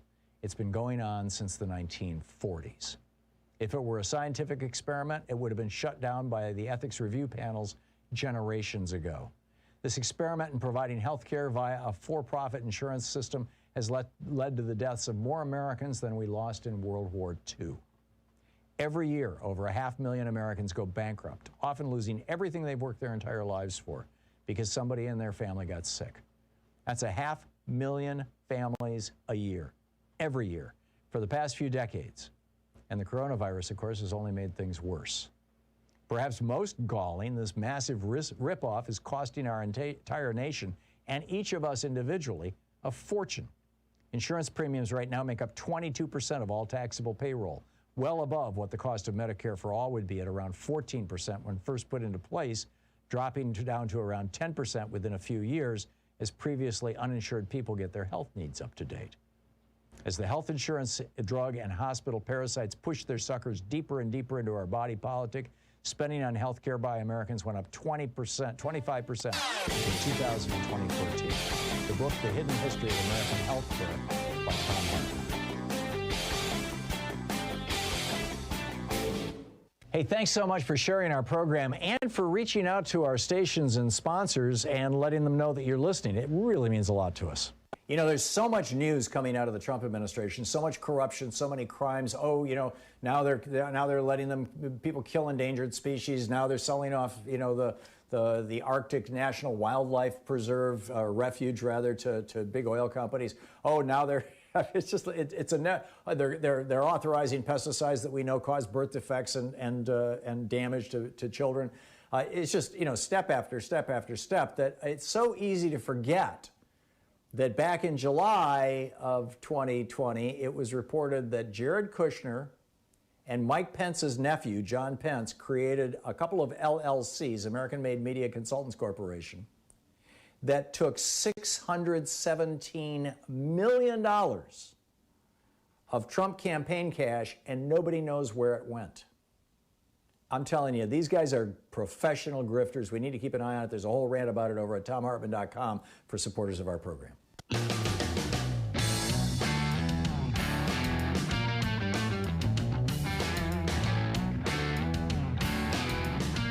It's 35 minutes past the hour, picking up your phone calls. MJ in Seattle. Hey, MJ, what's on your mind today? Oh, great, Tom.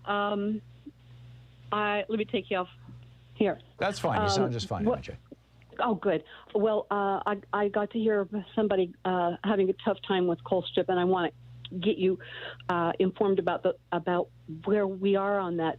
It's a terrible place outside of Billings, Montana, but it turns out I found out in about 2009 and joined with a group of people that got really active. We stood on street corners and held signs, and we've convinced our population in this area and then our electric company, Puget Sound Energy, to divest, to close it down. We're talking about coal here, right? Yes, coal strip. Strip mining in Montana. Oh, coal strip mining. Okay, got it. Yeah, we bought it. It was basically, as the consumer of the electricity, we're several steps away, but we just insisted that we had to stop. And we did. There was a wonderful movie about it. I looked online to see if I could find it on YouTube or something, but I wasn't able to locate it because I wanted to refer to that for your audience. But there's plenty of photographs, and the air in Billings, Montana is so sulfuric that it hurt me. I went there with somebody looking to get a job in Montana. I went to the University of Montana myself, and so there I was. And that's all because of the strip mining. Yeah, all because of the strip mining. Wow. And so you got your utility in the Seattle area to stop burning coal? Is that what am I understanding that correctly, MJ? To divest itself of its coal burning You mean to stop buying electricity from a coal-burning power plant and move to? Correct. Yeah. Okay. And what did it move to? Well, it's a big plan. The Washington State government got into it. Jay Inslee, you know, our governor is an environmental and global warming was his big thing he was talking about when he was running for president against you know who, and he's very much committed to that. And people in the community where he lived on Bainbridge Island are professionals that went into the city, and they've got a few brain cells to work with and a good education. So it was possible to bring this about. And I want to mention one other thing. That I think is really important. I'm an older person, but I've been helping students in who have been preparing their careers to fight global climate change. And one of my kids set up a CSA when they finished their 4-year degree because they just didn't have a lot of support, and so I kicked in a pretty good amount, just like a parent would, to get a student started on a career, and that lasted for a few years.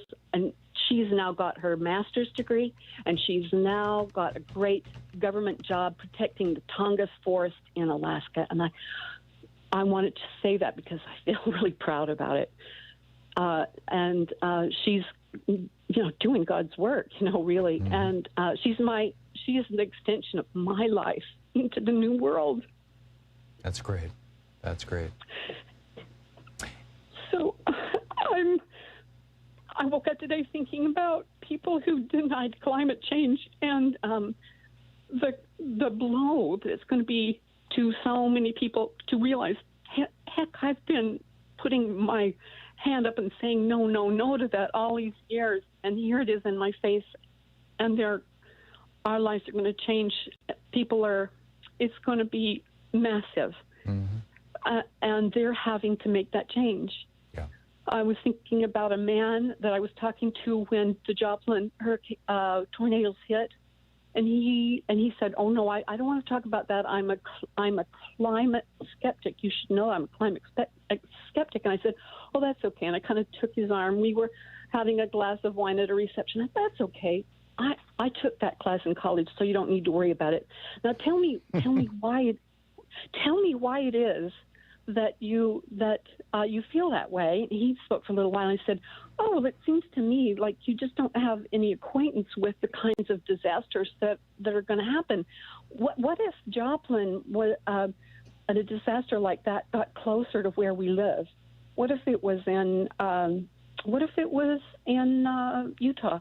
Right. He wasn't moved. I said, "What if it came to Spokane, some disaster that really wiped people out, and you knew it was climate?" He was unmoved. I said, "Oh, I see." And I said, "Thank you so much for having this conversation with me.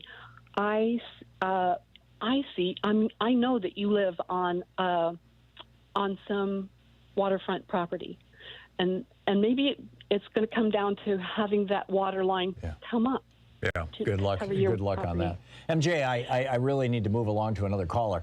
But thank you for the story and your passion and your concern for the next generation is just comes through so clearly. Thank you so much. Thank you. Yeah. Karen in Bolingbrook, Illinois. Hey, Karen, what's on your mind? Hi, I'm calling because you were talking yesterday about people letting you know what activism they've been doing, and today on climate change, and that's mine. And I'm in the Citizens Climate Lobby, and our whole thing, is about trying to get a carbon price. We're actually for a carbon fee and dividend, which you were talking about yesterday. But right now, with the reconciliation coming, we feel like this is just about the only chance we're going to get anything done about climate. So we're making a huge push to have people call their senators to ask them to put that, in the bill, because we've heard that they are actually talking about it. It's on the table. So I wondered if I could share with your listeners that CCL has a really simple website you can go to. Please. Sure. It's cclusa.org/Senate. And when you go on that website, it has a pre-written email that you can just click to send after you put your contact info in, so they can figure out which ones your senators are. And after that, you can make the phone call, which is also quite simple. They have a script. You can say exactly what it says if you want, but you can ad lib too, which is even more powerful generally. But we're trying to get as many people as we can to let them know, because we are aware that they do keep account of how many calls and emails they get on certain topics. And absolutely. Yeah, we've sent thousands all over the country by now to all the senators. So anybody that wants to do something after all these moving calls about climate change, especially that last one, it's one thing we can all do, and it seriously takes about 10 minutes tops for the emails and the phone calls. Right, and this is the Citizens Climate Lobby, cclusa.org, and then in this case /Senate if you want to contact the Senate. Right, but you don't type out the Citizens Climate Lobby part. Right, just cclusa.org. Karen, wonderful. Thank you so much. The sooner the better, because they're talking about that bill and tying it up. Yeah, I get it. Thank you, Karen. Thank you so much. Yep. David in Canterbury, Connecticut. Hey, David, what's up? Hey, Tom, thanks for all your help. I wanted to expand on something that you talked about earlier about the climate crisis and people that are outside and noticing these nuanced changes. I want you to know, and all the listeners to know, that here in Connecticut we're experiencing one of the coolest and rainiest Julys I've ever seen. And being outside, you got our rain. I know, Tom, and it's weird. I've remarked to my wife that there are no bugs this year. There's no mosquitoes. I mean, I can't believe it. Yeah. There are no songs. We have a songbird die off, Tom, and Connecticut's agricultural department can't figure it out. Usually my fields are dotted with beautiful robins. There are none, Tom. I haven't seen a blue jay in 2 years. It's unbelievable. And with the amount of rain and coolness, I've been growing produce for 60 years, Tom. I'm always outside. With the amount of rain and coolness, the vegetables mature much slower. There are fewer of them, and it causes fungus. That the only way you can fight it is with some kind of copper oxide, and a fungicide, copper sulfide, and it's just awful, Tom. It's very, very sad, the crisis that the birds aren't here, and I just wanted people to know that out here in Connecticut we're experiencing some very weird things, Tom. Yeah, we are on the leading edge of the sixth extinction. Some would argue we are well into it. In fact, I would argue that we are well into it. Thank you, David, for your contribution to that conversation. Grim news. We've got a lot of work to do. And this $3.5 trillion piece of the reconciliation bill is a large chunk of doing that work. Please call your senators now, 202-3. Hang on just a second. You're listening to Thom Hartmann. Visit thomhartmann.com for audio and video archives. 202-224-3121. The number's also in my daily rant today over at hartmannreport.com. If you didn't write it down, you can find it there.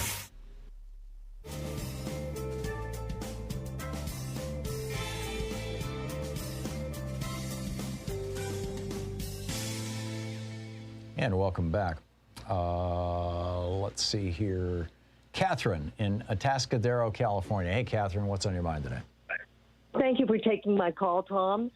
I have information for people in California about buying insurance for yourself. Mm-hmm. Within 30 days of your birthday in California, you can apply for insurance, and they will take you with no underwriting.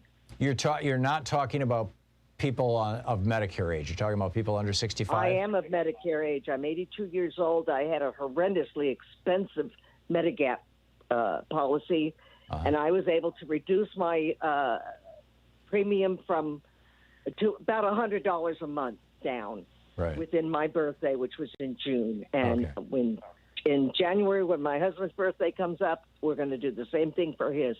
Because we were paying a combined $750 a month for Medigap programs for us. Yeah. It's ridiculous. Well, So anyway, as far as I know, it's only in California, but it's a law here. So people that's can interesting. get insurance. Yeah, because So I just wanted to typically know it's in the so-called enrollment period, which is like November, December, January, part of November and most of December and part of January. And that's Well, when I you did see in all the June. ads on TV, they're Right. trying to get people to switch to privatized, this privatized Exactly. Medicare Advantage scam. Exactly, and it's very tempting because it's so much cheaper than paying for a Medigap program from Correct. real Medicare. Yeah. And I tell you, I've thought about doing it because we're just on Social Security. I'm 82 years old. Who's going to take me without that law? Yeah. You know? Yeah. No, you definitely want real Medicare because you're hitting the age range where they're going to actually, if you had a Medigap or if you had a Medicare Advantage program, they would start trying to discourage you. They doing the tricks that they always do, refusing to pay for things until you petition them 5-6 times and harass them to death and all this kind of stuff. Catherine, thank you. I made my living billing insurance companies, and I knew how to get really? money out of insurance companies for physicians. That's great. But I just want to say one more quick thing, Tom. We need to self-finance our elections in this country.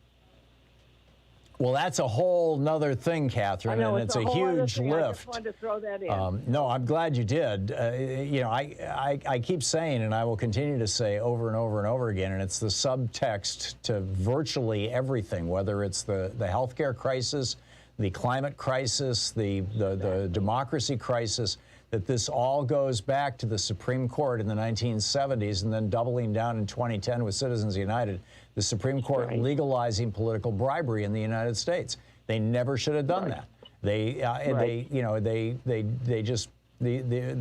And by the way, it was a 5-4 decision. The progressives or the moderates or whatever you want to call it on the court were saying, no way, don't do this. This is terrible. But the conservatives were like, hey, we like going to the Coke event every year, and we like being the big guys on campus, and we like our kids getting these cushy jobs, and in the case of Clarence Thomas, his wife getting hundreds of thousands of dollars, probably millions of dollars in aggregate over the years from these billionaire-run organizations. So here we are. But you're absolutely right, Catherine. We need to pay for our own damn elections. Thank you very much. Thank you. 10 minutes before the hour. I'll be back with you in 1 minute after I go over and read an ad on the commercial, the SiriusXM side of the show. We'll be right back. Stick around.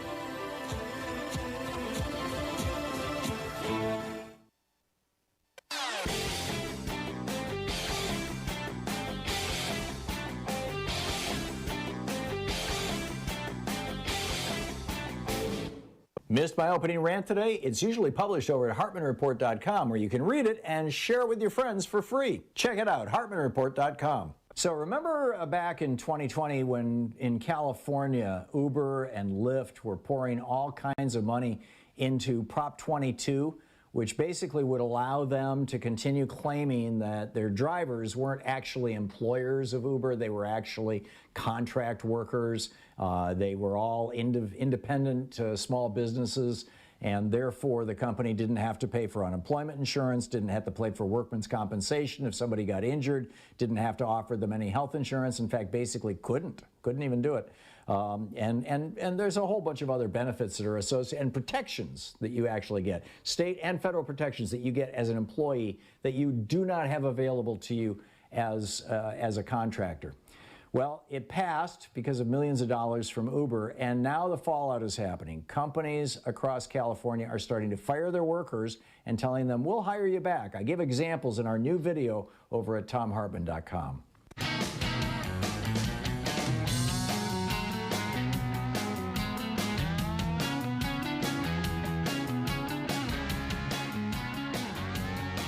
And welcome back. 51 minutes past the hour. Thom Hartmann here with you, taking your calls. Jason in Pittsburgh. Hey, Jason, what's up? Hi, Tom. I'm just calling because I wanted to talk about the intersection of climate change and living with a disability, and just how there's not much representation or even research and knowledge about this. I was diagnosed with MS back in 2018. I went to school for sustainability, so this is something that's really on the forefront of my mind lately. I'll give you just an example. Last year, I had a relapse like for 2 months, and it was during a heat wave in Pittsburgh, the Midwest. Not everybody has air conditioning, so I only had one AC unit in the window. So it's basically confined to one room. If I step outside, I get really sick. So these things that are really on my forefront of my mind, like if you get into looking at people living with disabilities, like Hurricane Maria, for example, a lot of the deaths that came after the fact, weeks after, when people couldn't refrigerate insulin, or their ventilators went because they didn't have electricity. So these are all the things that really are at the forefront of my mind. I actually, from last year when I was sick and basically confined to one room, I came up with an idea to actually create a nonprofit that focuses just on that. And it stems from actually back in 2018 when I was diagnosed. I was actually in the hospital a couple of days after getting diagnosed, and I decided, it was really kicking the butt, and I decided, I was really going to try to pursue protecting the environment. So I applied got selected for an international expedition to the Arctic. And when I got up north, it was pretty terrifying. I was only a few hundred miles from the North Pole, and I had to shed layers and was hiking in a T-shirt. But getting back to the disability part, I'm just worried that we're not going to put enough emphasis on that. And I was just curious if you knew any programs that were designed or coming that would focus on this subject to really protect people, because globally about 60% of people with disabilities live below the poverty line, so they're not going to have the adequate education or resources to really adapt to the changes that we're going to see. I know many of the things that Bernie has proposed for this $3.5 trillion bill would benefit people with disabilities as well as everybody else. But your example is a perfect illustration, Jason, of how whenever you look at these brutal neoliberal policies that are being promoted by Republicans and the so-called conservative Democrats, whether it's their austerity programs, cutting back on welfare programs, reducing the amount for food stamps, cutting back on health care programs, or whether it's the really obscene stuff like opposing any kind of climate change legislation. The consequences of that are measurable, but they always fall hardest on the disabled community, always. And that is something that just doesn't get talked about enough. And I really appreciate your making that point on the program, Jason. Thank you. Yeah. Like I was gonna just for example, I'm part of Climate Reality, and we were preparing for Earth Day, Pittsburgh, a large celebration with multiple organizations, and even within the climate activist community, it's still not even talked about because we had every demographic pretty much represented. When I raised my hand, is like, anybody going to speak about people with disabilities? And there wasn't even a plan for that. For some of, obviously the most open-minded people. So it's just something that, thank you for letting me speak about it, because even this hopefully spreads some awareness. Yep. Amen. Jason, thank you. Thank you very much. Alfredo in Mountain View, California. Hey, Alfredo, what's up? Hi, thank you, Tom, again, for taking my call. Yeah, my 2 cents about climate change. I think the single most powerful thing an individual can do for climate change is to go vegan, to adopt a plant-based diet. Or even partially. If people just cut out the meat from their diet just 4 or 5 days a week, it makes a huge change, A, in your health, and B, it improves the quality of the world, basically. Yeah, 70 to 80% of the rainforests are being chopped down just to put livestock in there. Yep. At least 80% of all the diseases that we know come from eating animals. Yep. So this is a great thing for empowering people to do something themselves to help climate change. Thank you, Tom. Yeah, excellent point, Alfredo. And now you've got, for people who are like, oh, I got to have a burger, Beyond Meat and Impossible Foods, these two meat substitutes, that are made from, the Beyond Meat is made from pea protein. They're both made from plant protein. I don't know what Impossible is made from. But the Impossible Whoppers at Burger King taste just They're like delicious. they're spectacular, and that's a fast food joint, right? And you know, the Beyond Meat products. I actually, Louise got some Beyond Meat burgers and made burgers for us, and I'm like, this is a little too much like meat. I'm not sure. It's like so, but a meat eater would have absolutely loved it. I mean, it's been 60 years, 55 years since I've eaten meat, so. There is no excuse today to keep eating animals. I'm with you, Alfredo. Thank you. You're listening to Thom Hartmann.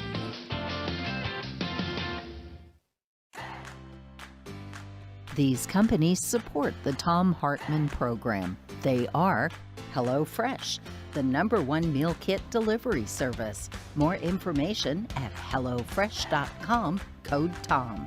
CB Distillery for sleeping and pain relief. More info at cbdistillery.com, code TOM. Dinovite, only the best all-natural pet supplements. More info at dinovite.com. Annie's Kit Clubs, creativity delivered right to your door. More info at annieskitclubs.com/Tom. Wild Alaskan Company, delicious, sustainably sourced seafood delivered right to your door. More information at wildalaskancompany.com/Tom. And Mack Weldon, reinventing men's basics. More info at mackweldon.com/Tom.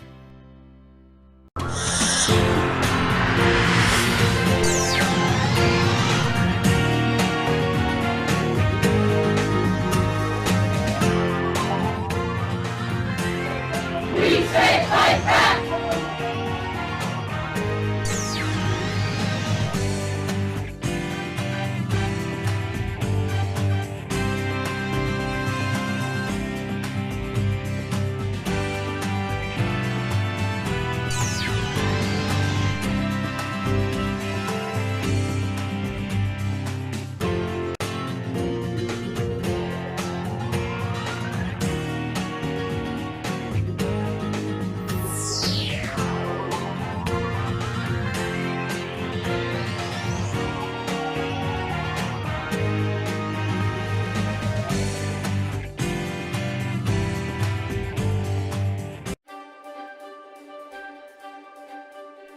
For the Thom Hartmann University Book Club today, we're reading Locked Down, Locked Out, Why Prison Doesn't Work and How We Can Do Better by Maya Chenwar, who is, or was, I believe she still is, the publisher, or the editor, rather, over at truthout.org. This is from the introduction, the very beginning of the book. She uses a word I can't say on the air. I'll replace it with the word damn. Damn, damn, damn, damn, damn. I'm crying with my mother over the phone. It's late evening, December 25th, 2012, and Kayla, my only sister and best friend, has been arrested for the 7th time in the past 6 years. She's in jail again, and this time we're sort of hoping she'll stay there. If she asks, I tell Mom, I'm not bailing her out. Well, we're not, Mom says, her voice low and far away, a weary echo of words uttered in months and years past. If she's in there, at least she'll be safe.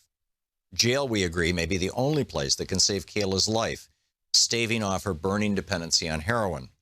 Neither of us acknowledges that regardless of whether Kayla stays clean while incarcerated, sooner or later she'll be getting out.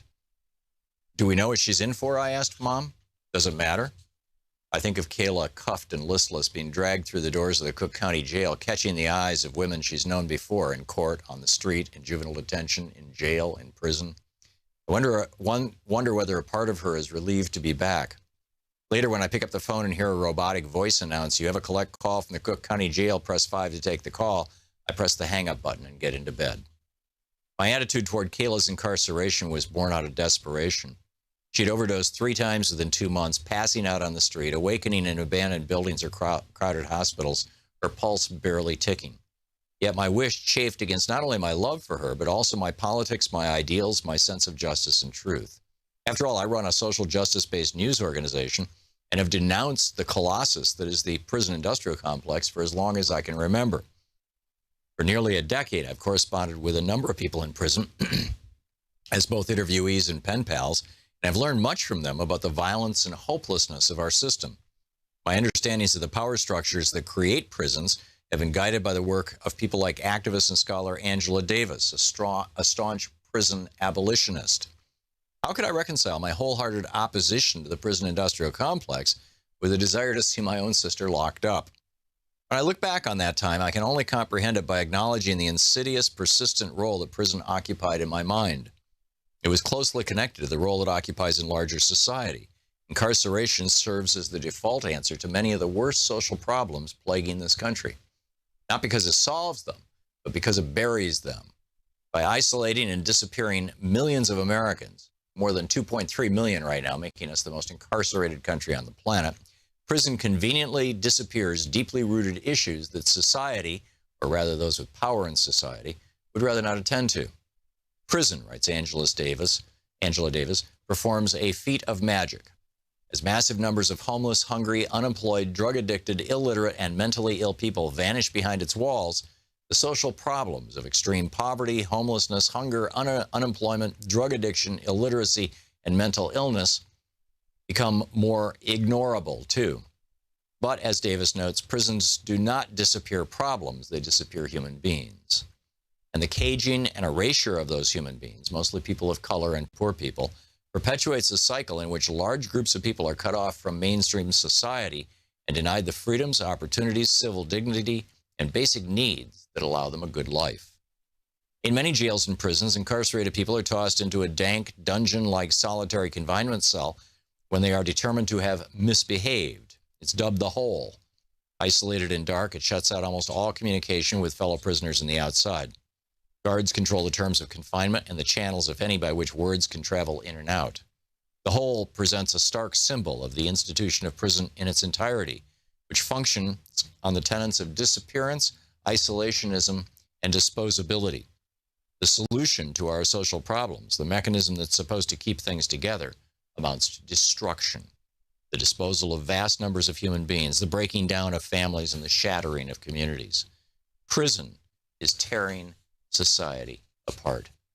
This country's most marginalized communities bear the overwhelming brunt of that devastation, but ultimately we are all caught up in the destruction as the politics of isolation ruptures the human bonds that could otherwise hold together a safer, healthier, and more just society.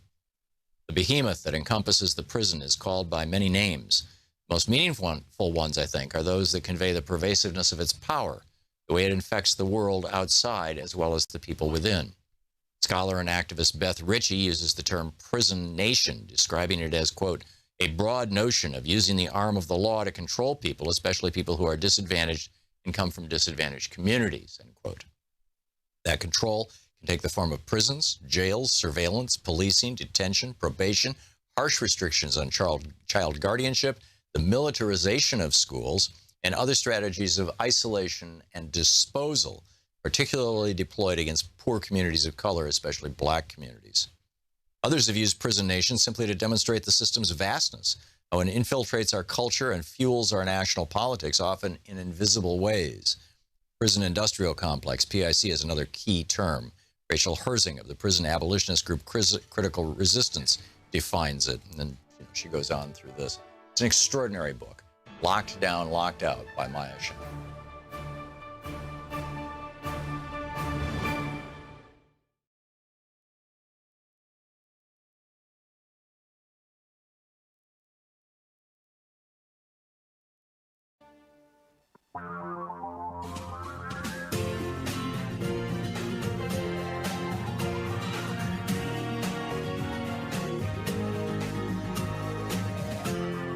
This is the Thom Hartmann Program.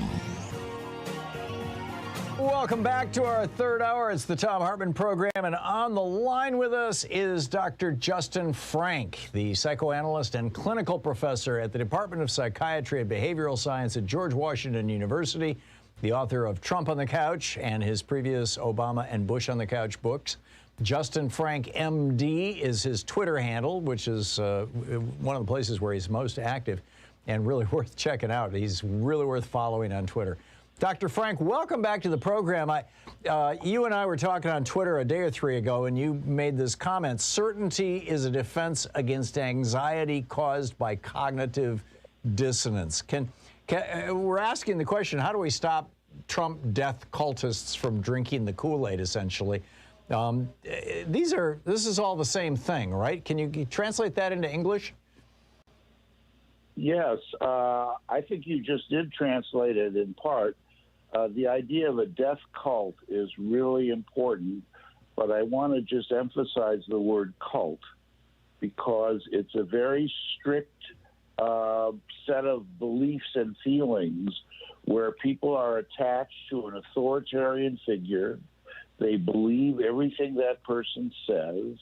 They follow him or her, usually him, and they are very suspicious of anybody who disagrees with them, and yet they need to have a kind of other, somebody who they can disagree with and think is wrong and bad.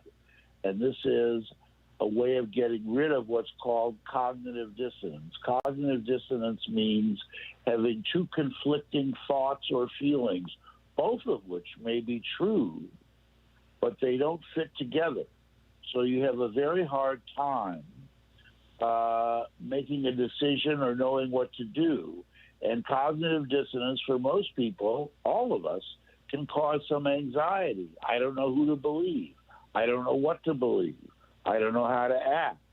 I mean, this is a very familiar kind of situation, but the power of the Kool-Aide and Trump is that he gets away with abolishing cognitive dissonance. We have certainty. There's no anxiety. And I think that's the core quality and attraction of cognitive dissonance, of a cult group. And one of the things you see this in, for instance, is in certain evangelical churches.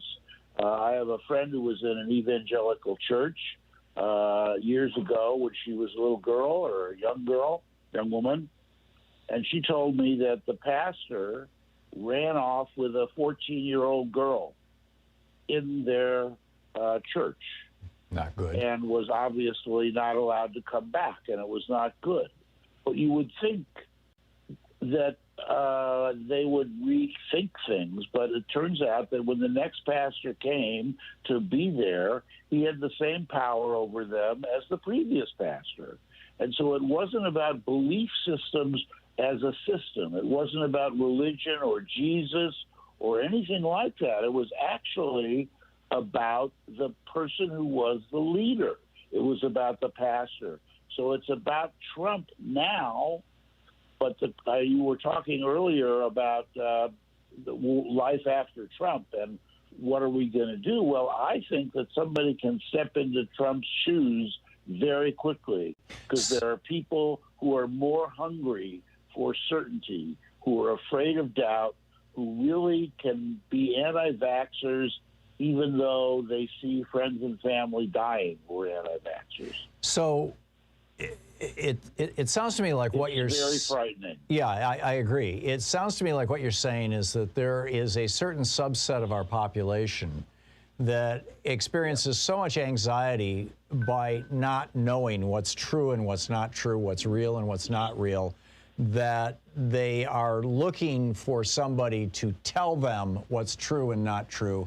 And whether that person is telling them the truth or not doesn't matter. What matters is that they bond to that person. These are your cult followers. And in the case of this church, that pastor had apparently, been a cult leader long enough that the people who are not inclined to be cult followers left the church, and the church was left with nothing but people who are cult follower types. So when another cult leader replaces the original pastor, the people just transfer that right to him.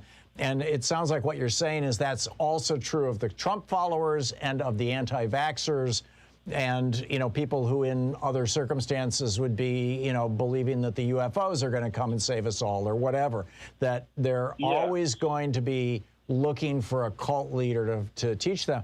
What does this tell us about how we can reach these people? I mean, is it possible that my dad, who hated Franklin Roosevelt because my dad was a staunch Republican. He didn't hate him; he disliked him. Used to refer to the people who were really into Roosevelt as cult followers. I mean, is it possible to give these folks certainty in something that actually is true? hey, we're actually doing something here good. You should be following Joe Biden instead of Donald Trump. Is it possible to even take cult followers and get them to follow the cult of the normal?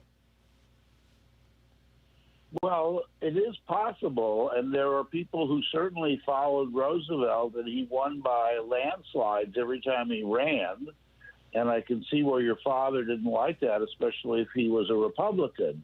But I think that one of the things that's different to me about Roosevelt, I remember I had a very big argument. This is really important, Tom. I remember after Clinton was inaugurated in '93, I was with a group of friends, and I was talking about how angry I was at Clinton about something or other. I can't remember. And this woman, who was a very dear friend of mine forever, said, "Don't say anything bad about Clinton. It's not fair." And I said, I want to have a leader that I can get angry at, that I can be disappointed in, that I can question. There's a person who allows you to think and who will think also. That's how I felt about Clinton, where I didn't feel that way about Reagan or H.W. Bush, because they didn't allow for other people to think. So I think that's very different. And Roosevelt was not like that either. Roosevelt tolerated people criticizing him and talked about it. You're right. You're absolutely right. And Trump does not. Yeah, can't stand it. Yeah, and it's a fascinating thing. So what does that tell us about if we have about how to deal with a friend or a next door neighbor or a relative or somebody in the workplace who has bought into, who's Sean was telling me about somebody she knows who's trying to cook hydroxychloroquine in their kitchen, right? They got some recipe off the internet to make drugs that's going to save them from COVID because they don't want to get vaccinated. How do we approach these people who have fallen into this cult because of this psychological vulnerability? Okay, I think one of the issues that is really important is your use of the term fallen into the cult. I actually think they embrace the cult. Mm-hmm. I don't think they fall into it. I think they're looking for something that will relieve their anxiety, and they're looking for answers. So they don't actually, they may look like they fall into a cult, but I think that they embrace it. And I think it's an active process. And it's a process, even though they're passively following the leader, the search for a cult is very active and very affirming. And when they connect to a leader, they really connect deeply. So the question is, how do you help a person disconnect? Well, first of all, I don't know, I have to say, because it's really hard to do unless they have an inner conflict about the hydrochloroquine, that their recipe that they're following, or if they see that I love this recipe, but it's also killing my boyfriend or girlfriend or whatever, then they may think about it. But you need to get cognitive dissonance in people in a cult. They have to learn to find some way of doubting their dutiful following. And that's a very hard thing to do, because people use certainty as a defense against anxiety about having to think. Right.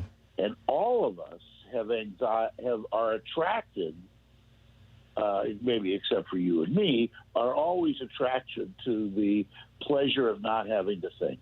Like, we could just categorize. All Trump is bad. Trump is, we just put people in categories, and we do that. Oh, I think we're all vulnerable to that. From having to think. It's also a mechanism to deal with the overwhelming number of things to think about. Okay, that category of stuff, I'm just going to accept simplifying. that. Yeah, that's right. In fact, I had a friend who used to say he has every 5 years he develops a new concern that he will not think about. So, like in the 50s, he said, I'm not thinking about China for 5 years, or I'm not thinking about the environment for 5 years. And he didn't read about any of those things in the paper, and he focused on whatever he was focusing on. That was pretty funny. But you can't do that now with climate change, with the democracy falling apart, possibly, with lots of things happening, the people now being allowed to vote. My goodness. And a pandemic on top of it all, which just exacerbates everything. So we have 1 minute before we're going to hit a hard break that I can't stop. Any suggestions on how we move out of this world of the Trump cult? First suggestion, well, there's a few. First suggestion is listening is the new talking. Listen to the person who doesn't agree with you and try to understand where they're coming from, because you'll learn a lot about them and about you and what it is that they're afraid of.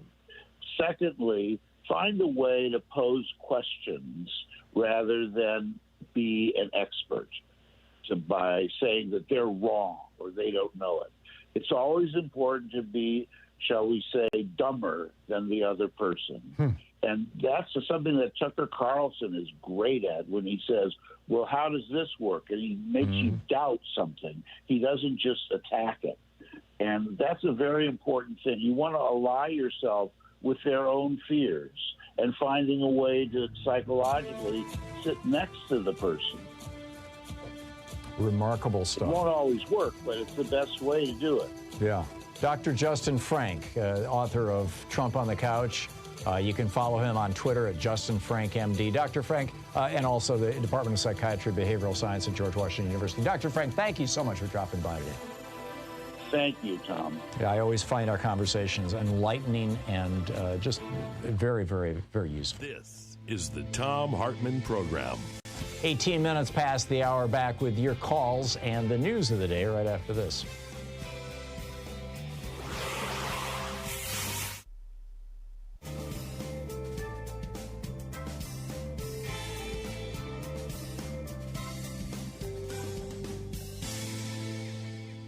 And welcome back.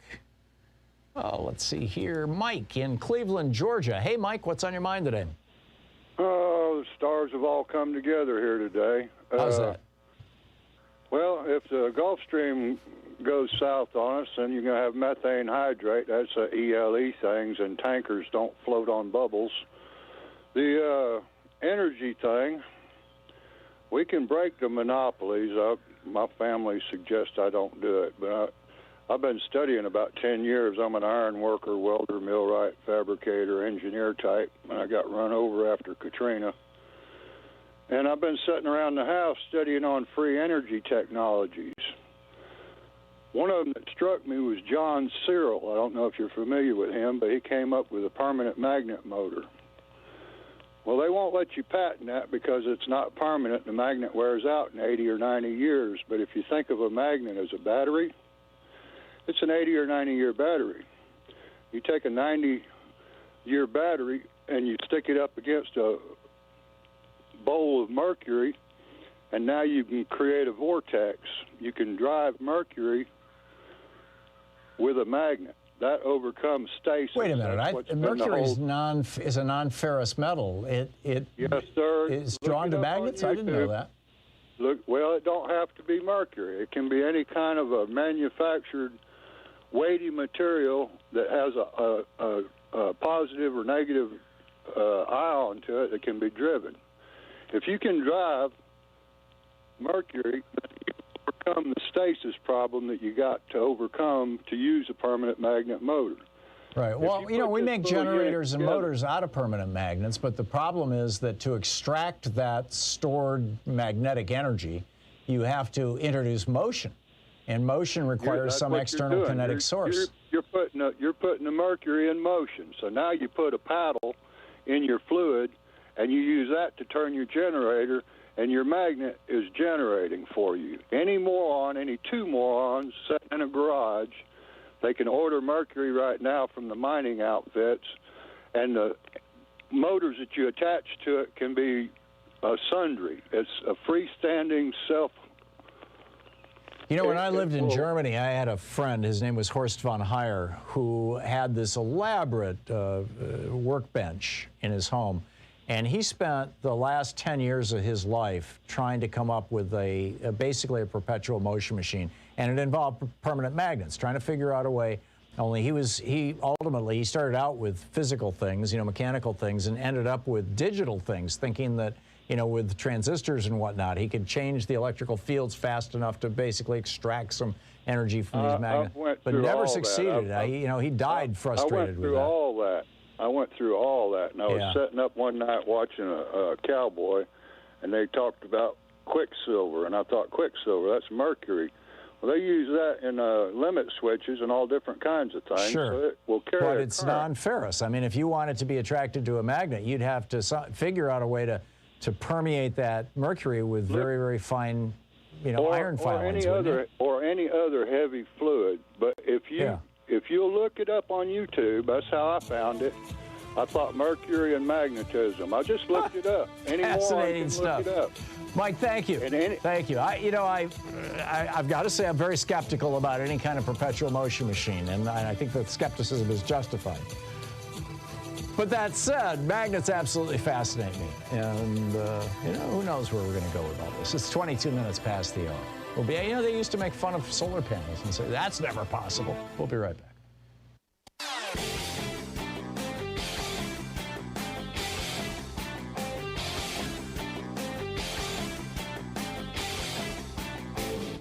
Our 1-hour free podcast recaps our show, and it's available wherever fine podcasts are found. And we have the full 3-hour podcast available over at thomhartmann.com if you want to really support our program. So Rand Paul is now echoing Louis Gohmert. Remember Louis Gohmert back in the day, back in the after 9/11, when he was talking about terror babies. There's Muslims coming to the United States to have babies who will be citizens, and we can't kick them out anymore. And then they're going to grow up and they're going to be terrorists. Yeah, and we all kind of laughed at Louis Gohmert. So now Rand Paul is talking about how the Biden administration is taking kids from down at the border who may have it, COVID, and they're plucking them up and putting them all over the United States as if they're wishing to seed the country with a new variant. Right. But that's not half of it. Then he goes on to say that, for him, quote, the bottom line for those who are saying I won't go to a restaurant unless everybody's vaccinated, he says, mind your own business. Well, Rand, it is our business. Public health is all of our businesses. I've got a whole new rant about Rand Paul's bizarre take on the public good over at thomhartmann.com. It's a video. You can check it out there.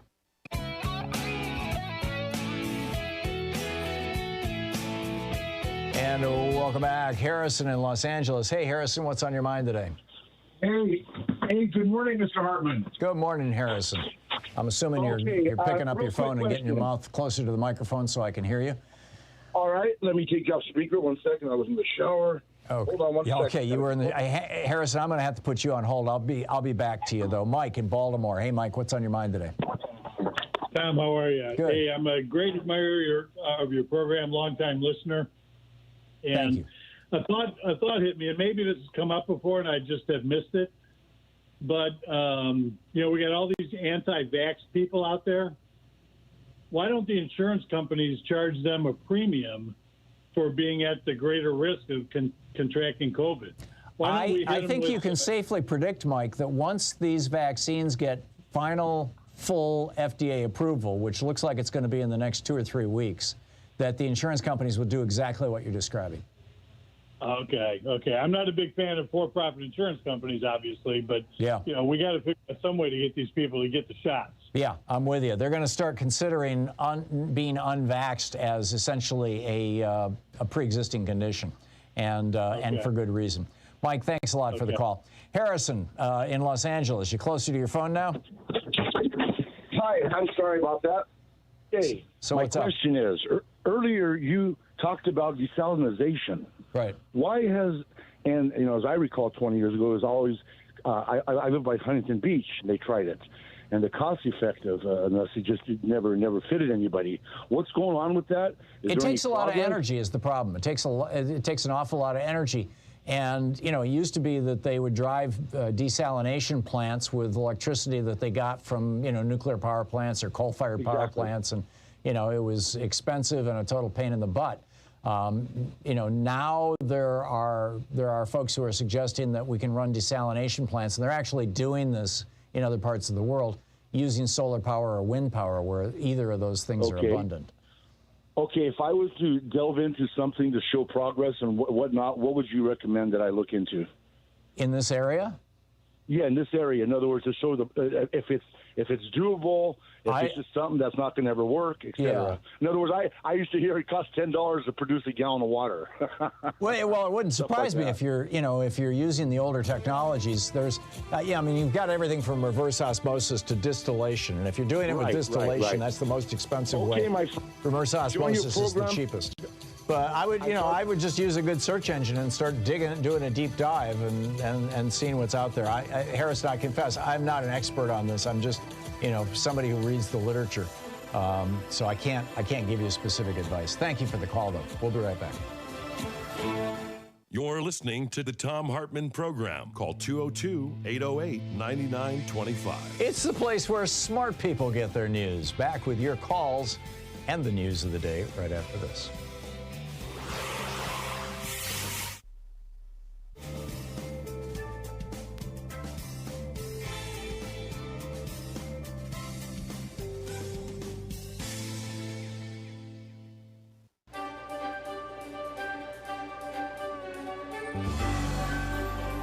Our book today in the Thom Hartmann Book Club is Homewreckers by Aaron Glantz, a Pulitzer Prize finalist. The subtitle is How a Gang of Wall Street Kingpins, Hedge Fund Magnates, Crooked Banks, and Venture Capitalists Suckered Millions Out of Their Homes and Demolished the American Dream. It's quite a subtitle. This is from Chapter 21, titled Triumph of the Homewreckers. Donald Trump took the oath of office on a chilly Friday morning, delivering an inaugural address that promised an end to the corruption and impotence that had widened America's historic wealth gap. He understood that his victory had been propelled by harnessing the public's rage and envy at having been left behind in the economic recovery, and that he promised that he would not forget it. Evoking FDR's famous Forgotten Man speech from 1932 that promised to prioritize the needs of, quote, the man at the bottom of the economic pyramid, Trump declared, quote, the forgotten men and women of our country will be forgotten no longer. Politicians had prospered, he said, but jobs had evaporated, factories closed. Quote, the establishment protected itself, but not the citizens of our country. Their victories have not been your victories. Their triumphs have not been your triumphs. And while they celebrated in our nation's capital, there was little chance to celebrate for struggling families all across our land. This all changes, starting right here and right now, Trump proclaimed. Because this moment is your moment. It belongs to you. This is your day. This is your celebration. End of quote. The moment, however, belonged not to the great mass of struggling Americans, but to the new president's most ardent supporters, flamboyant businessmen who profited off the pain of the housing bust and were now poised to steer the ship of state for at least the next 4 years. As Trump reached out his hand and swore to preserve, protect, and defend the Constitution of the United States of America, his close friend and inaugural committee chair, Tom Barack, stood behind him, smiling in a blue scarf and black overcoat. Afterward, Barack and Trump embraced at the U.S. Capitol's inaugural platform. The homewreckers had arrived. Barack didn't take an official position in the Trump administration, reportedly turning down an offer to be White House Chief of Staff, Treasury Secretary, or Ambassador to Mexico. Roger Stone told me he could have had any position he wanted, but working for the government would have meant making a lot less money. I don't think he has the belly for public service, Stone observed. Other homewreckers had no such qualms. If they changed the rules of the game now, they could make more money later. Steve Mnuchin, by now dubbed the foreclosure king by his critics, was confirmed as Treasury Secretary. His top deputy at One West, the bank, Joseph Otting, became the nation's chief bank regulator, the comptroller of the currency. Wilbur Ross, the bankruptcy tycoon who bought Florida's Bank United, became the Commerce Secretary, charged with everything from negotiating trade deals to overseeing the U.S. Census. Steve Schwarzman, the chairman of Blackstone, became chair of the White House's Strategic and Policy Forum, a group of business leaders who were to meet regularly with Trump. Jamie Dimon of J.P. Morgan Chase was named vice chair. Though the group disbanded over the summer after Trump's statement that bigotry and violence on many sides were responsible for a white nationalist killing a counter-protester in Charlottesville, Virginia, Schwartzman, along with Barack, is said to be among a small group of outsiders, including Sean Hannity, who are put directly through to the president rather than being routed through the normal communications channels. Hannity reportedly chats with Trump nightly. Schwartzman has flown on Air Force One. On February 12, 2017, less than a month into Trump's presidency, while the commander-in-chief was dining with Prime Minister Shinzo Abe of Japan at his Mar-a-Lago golf club, Schwartzman threw a massive 70th birthday bash at his Four Winds estate, barely a mile and a half away. This time, neither Donald nor Melania Trump could make it, but daughter Ivanka and son-in-law Jared Kushner did, along with Mnuchin, Ross, and a who's who of high finance and culture, from Henry Kravis, co-founder of the hostile takeover firm Kohlberg Kravis Roberts, to the fashion designer Donatella Versace. The party featured live camels, trapeze artists, fireworks, and a gondolier. Schwartzman's tennis courts were covered with Asian-themed staging. The man who'd hired Patti LaBelle to sing Happy Birthday for his 60th was serenaded by Gwen Stefani on his 70th. After Happy Birthday, the peroxide pop star took a, quote, a quick twirl with the birthday boy around a dance floor constructed inside a two-story tent where acrobats shimmied and jumped, the New York Times reported. Unlike a decade before, when Schwartzman's glorious pre-bust bash sparked condemnation from sources as conservative as the Wall Street Journal, this time the festivities sparked very little blowback.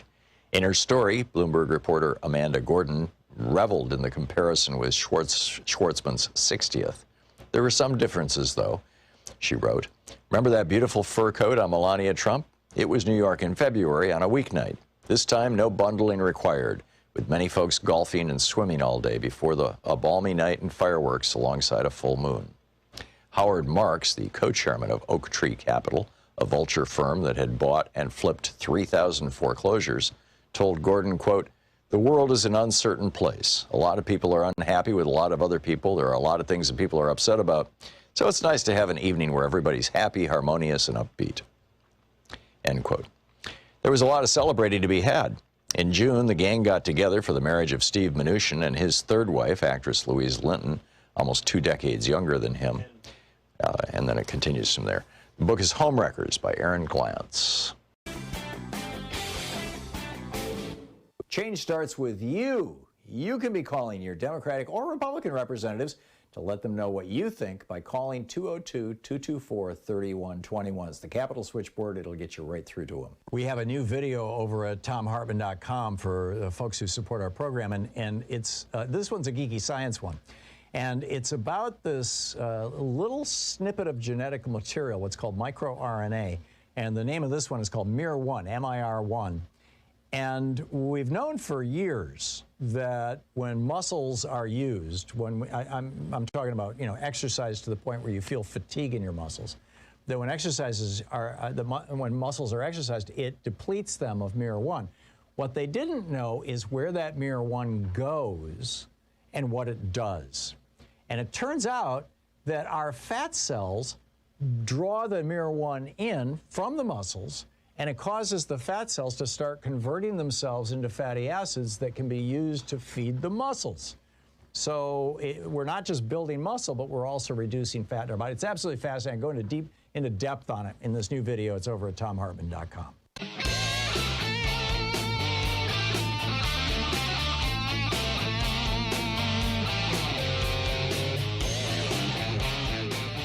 Thom Hartmann here with you. Trying to get my earpiece in.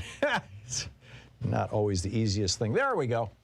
So, picking up your phone calls, let's see, Julie in Posen, Michigan. Hey, Julie, what's on your mind today? Hi. Hey. I would like to talk about the Republicans and their idea of freedom to not vaccinate and not wear masks. Hmm? Yeah. They say it's against their freedoms to have to do that. Well, where are my freedoms?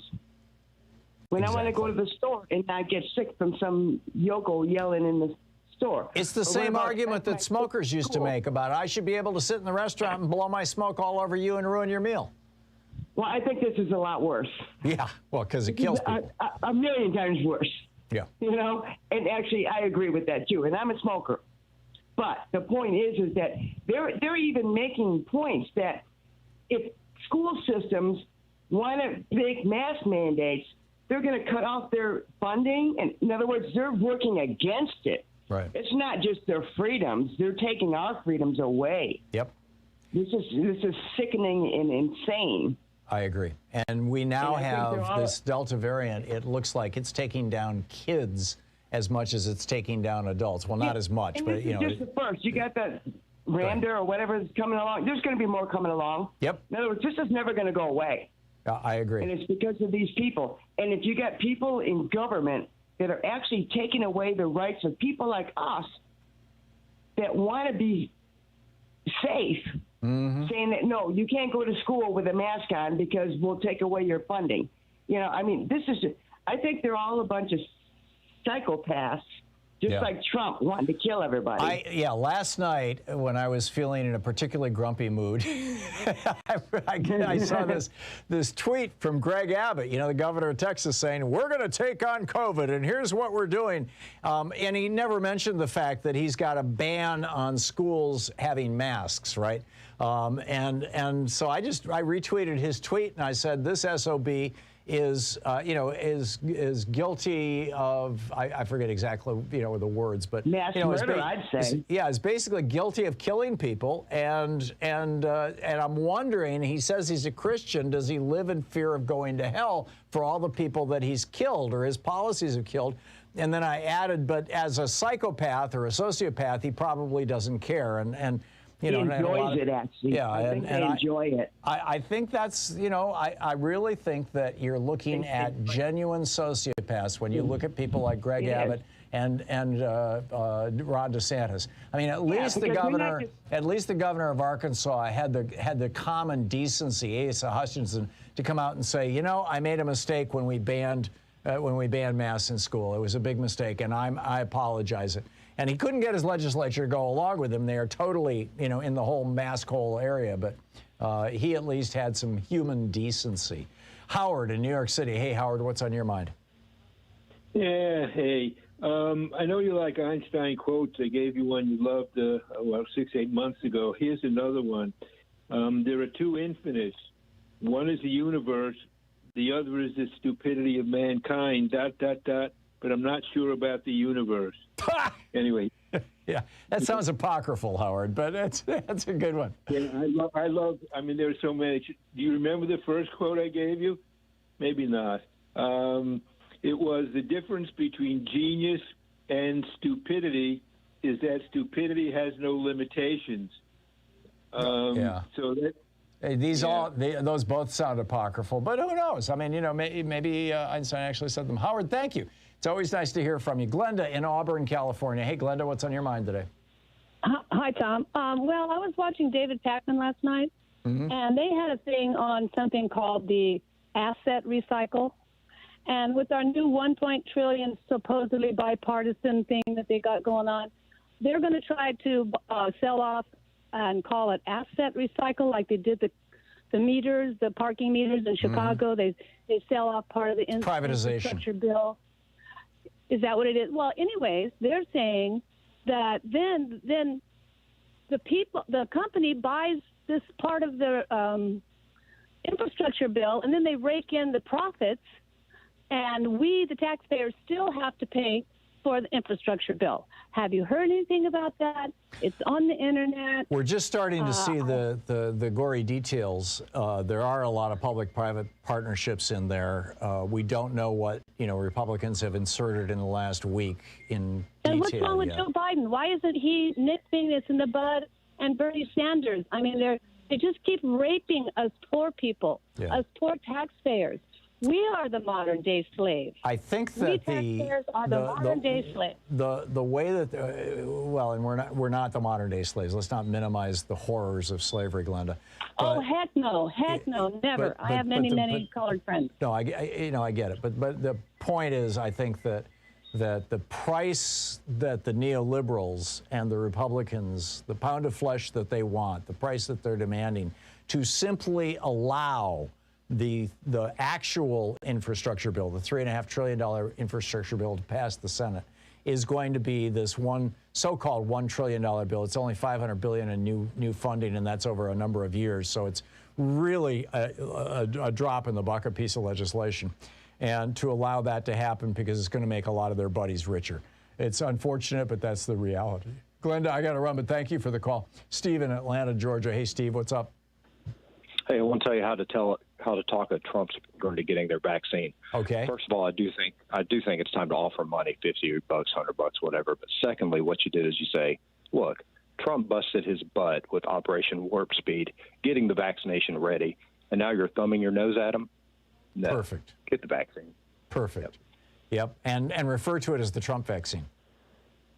I got the Trump vaccine. Whatever. You know, in fact, I got two of them. Speak their language. Yeah, there you go. Steve, brilliant. Thank you very much. Cat Stone in Coos Bay, Oregon. Hey, Cat Stone, what's up? Well, I have the answer. It's simple, but it's not going to work on the current generation. We have the answer to teach to our what? Children.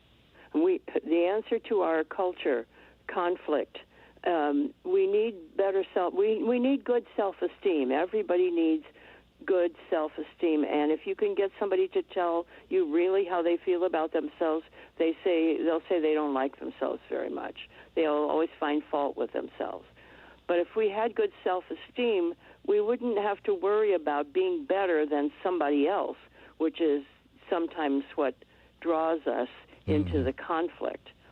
So I'm really very old, and I can't do much physically. You were asking what we can do now. I can't do much physically, but I did decide at some point that what I can do is whenever I'm having a conversation with anyone over the phone or in person or whatever, you might say, take care of yourself. Well, instead I'm saying, think well of yourself. And I'm saying that to everybody that I encounter. And sometimes people look at me like I'm crazy, and sometimes they say, oh, yeah, that is the answer, isn't it? Yeah. So I want to encourage people to think about having good self-esteem. That's what everybody deserves. You deserve to think well of yourself and to pass that around. That's well said, Cat Stone. And also, teaching young people who are going to have or have children that this is an important part of child rearing as well. Kids need to grow up with a sense of self-esteem.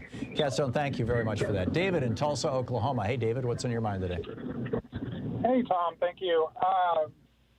So I wanted to talk about a point or an observation that I've made over the last month or so. 2019 was the last year that Oklahoma had, or at least Tulsa had, temperature at 100 degrees. Last week, we got to 100 degrees, while the Pacific Northwest is just boiling. Yeah. I mean, it's shifting north. Well, what's happening, David? We had this conversation with either Jason Box or Michael Mann. I don't recall which. They're both climate scientists and geniuses. And what the point that one of them made on this show a week or so ago was that because the jet stream, which used to be this river of air that just kind of flowed around just below the Arctic Circle and flowed in a continuous pattern around the world, now it's slowed down and it's weakened, and so it just kind of drools all the way down to Texas and back up. And where it drools down, it brings air with it, or it holds air. And that drooling is, what knocked out the Texas power grid, you'll recall, in the spring, where it brought Arctic air down there. But it also sometimes just freezes in place, which is what happened here when we had 116-degree temperature. The jet stream on either side of us was going north-south instead of west to east. And and was just staying there in one spot for 3 days, which is why it was 116 degrees. And that's almost certainly what happened to you too, David. And that's the consequence of the loss of ice in the Arctic. Right. 2018.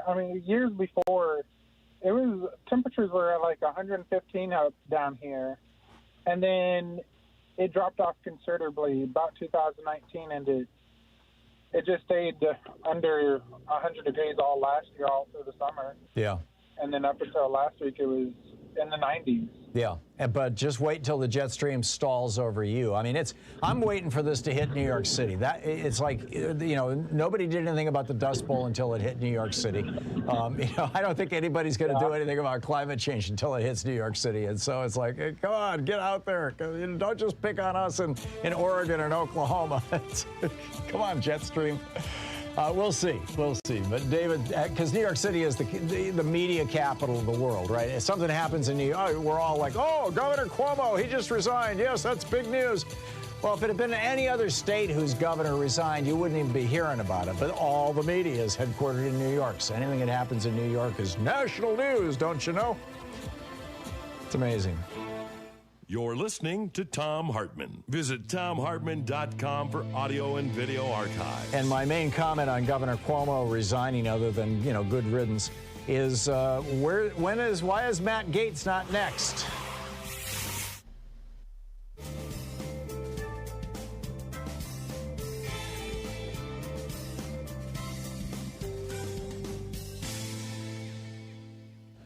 And welcome back. Jason in Bronx, New York. Hey, Jason, what's on your mind today? Hi, Tom. Do you think it's possible that the SSI Reconstruction Act will pass so that my check can be above $800 a month? I mean, it's not enough to live on. Yeah, no, and I think it's not going to pass. Yeah, I don't know what the SSI Reconstruction Act is, Jason. Can you inform me? It's part of the family infrastructure bill where they want to take SSI, SSD, and Social Security, and they want to increase SSD and the rest of Social Security to a minimum of 125% of poverty, and SSI they want to increase to the poverty line, which is much less than now, and they also want to increase the minimum. You can't have more than $2,000 in the bank. They want to increase that to 10 and get rid of the marriage penalty. I doubt if it will pass because it will be last, and then the Republicans will get in because the United States voters are so stupid. They'll vote for the Republicans because they're angry that the Democrats couldn't stop them from blocking them. Right. That's actually how it works out. You're absolutely right, Jason. It's actually how it works out. And also, do you feel that the reason why they don't eliminate student debt is because they're afraid if they do that, no one will join the military? Wait a minute. If people join the military, I get what you're saying. Yeah, because a lot of people join the military because you can get a free education that way. Because the new GI Bill will pay for your college after you get out.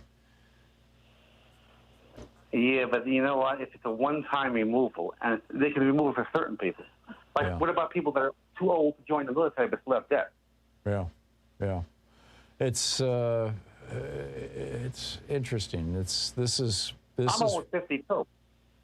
This is why we need to have a draft, essentially. This is why we need to have citizens serving their country for a year, not necessarily in the military. Give people a wide variety of choices, but get a lot of people into the military so that we can, the founders of this country were very clear about the danger of a standing military, particularly a volunteer military that would develop its own unique military culture and start looking down on the civilians and start thinking, why are they running us? We should be running them, because they had seen military coup after military coup. Europe's history is filled with military coups, kings being overthrown by their own palace guards and things like that. And so that's why in the Constitution, it says that the Congress, they can fund the Navy for as long as they want, because Navy's never overthrew anybody. But they cannot fund the Army for more than 2 years. It's an absolute prohibition. You can only fund the Army for 2 years, period, full stop. It's in Article I, Section 8 of the Constitution. And that's why everybody gets so hysterical about the, every 2-year military funding bill, because if they don't sign it, the military begins to disappear. It ceases to exist. And I think that, we've got to seriously consider the nature of our military and the kind of culture that gets built there when it is all volunteer, or when it's the only way to get, out of poverty or into college. Our military shouldn't be a dumping ground, and it shouldn't be a self-selecting place for people who, are authoritarian followers. It's just, I get it. Jason, thank you for the call. It was a good one. We'll be back. It's coming up on 9 minutes before the hour. I'll be picking up your calls on the other side of this break. It's the Thom Hartmann Program. Telling the truth, the multinational corporations and the right-wing billionaires would really rather you didn't know all about. We'll be right back.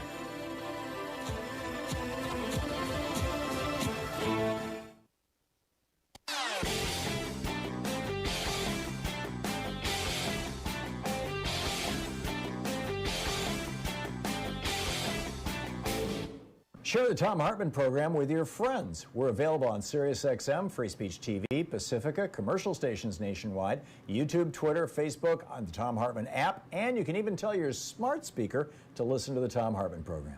Hey, we have a couple of special things over at ThomHartmann.com and HartmannReport.com. Of course, at HartmannReport.com, every single day, well, 6 days a week, Sunday accepted, I write a rant about an issue of the day that I think is important. Louise and I work on these together. We get them out typically around 6 in the morning Pacific time. And you'll find that at HartmannReport.com. It's free. You can sign up for it. There's no ads, whatever. But also over at ThomHartmann.com, we have a video every week for the supporters of our program.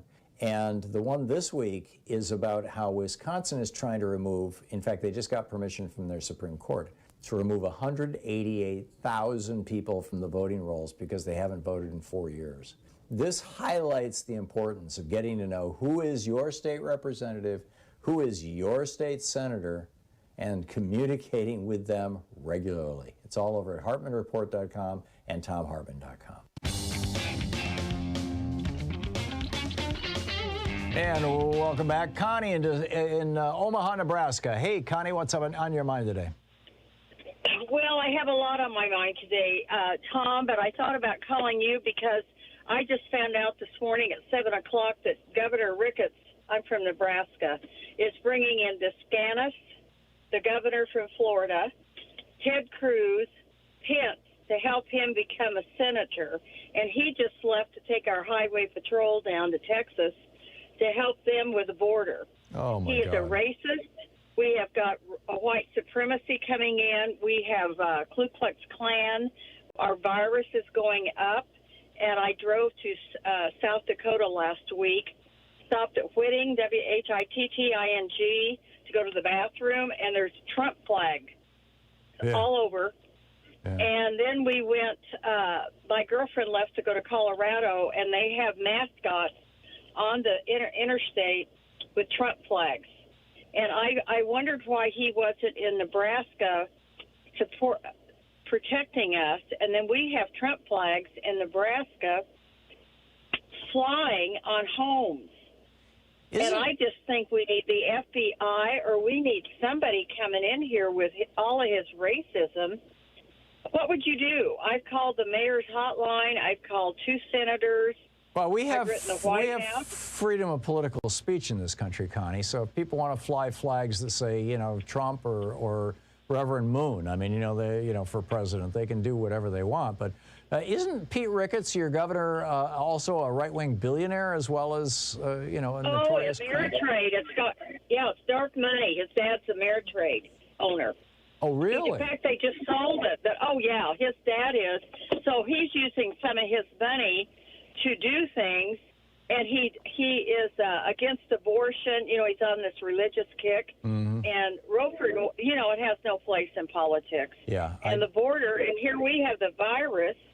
We have all these things, Social Security that needs to be held, seniors, homelessness, and he's doing abortion and the border. Yeah. So your governor is going full Trump. It's so sad. Connie, I want to get one last call in here, but thank you for the heads up on this. I don't have an easy solution for you other than trying to organize, joining the local Democratic Party and trying to get the word out as well as you can. But I wish you the very best. I'm sorry. Mark in Chicago. Hey, Mark, what's up? Yeah, Tom, you had a caller that called in your last hour from Illinois that was putting some misinformation out about Governor Pritzker and Mayor Lightfoot closing down certain businesses and letting other businesses stay open. And he suggested that he said that they closed dry cleaners. Right.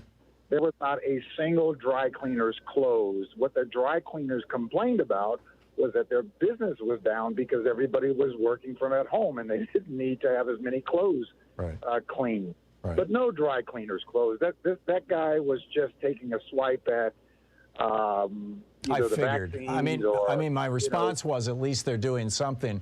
But I didn't know the details of what goes on in Chicago, and I couldn't specifically rebut it. I figured, one of my colleagues on WCPT would after I got off the air. Yeah. But it's just misinformation that people are putting out there about the vaccines and about, the closures. I mean, what are you going to do? You're going to just let people die? Exactly. Or just go hang out with no protection? Exactly. And this was before we had vaccines. Mark, thank you. Thanks for putting in a plug there and defending Lori Lightfoot, Mayor Lightfoot, and Governor Pritzker. They're good people, and they're doing a great job. Mark, thank you. We will be back tomorrow, same time, same place. In the meantime, don't forget, democracy is not a spectator sport. It requires you. Seriously. That's how democracies work. So get engaged. There's some great organizations out there dealing with a whole spectrum of issues. Whatever's your hot button, I guarantee you can find somebody who's working on that and pitch in. We'll see you tomorrow. Thanks so much. Get out there, get active, tag You're It. Have a great afternoon. You've been listening to Thom Hartmann. For audio and video archives, visit thomhartmann.com.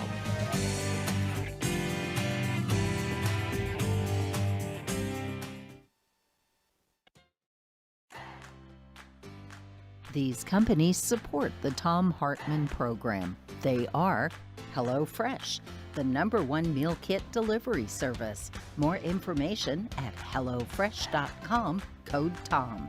CB Distillery for sleeping and pain relief. More info at cbdistillery.com, code TOM. Dinovite, only the best all-natural pet supplements. More info at dinovite.com. Annie's Kit Clubs, creativity delivered right to your door. More info at annieskitclubs.com/Tom.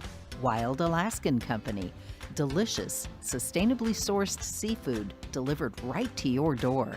More information at wildalaskancompany.com/Tom. And Mack Weldon, reinventing men's basics. More info at mackweldon.com/Tom.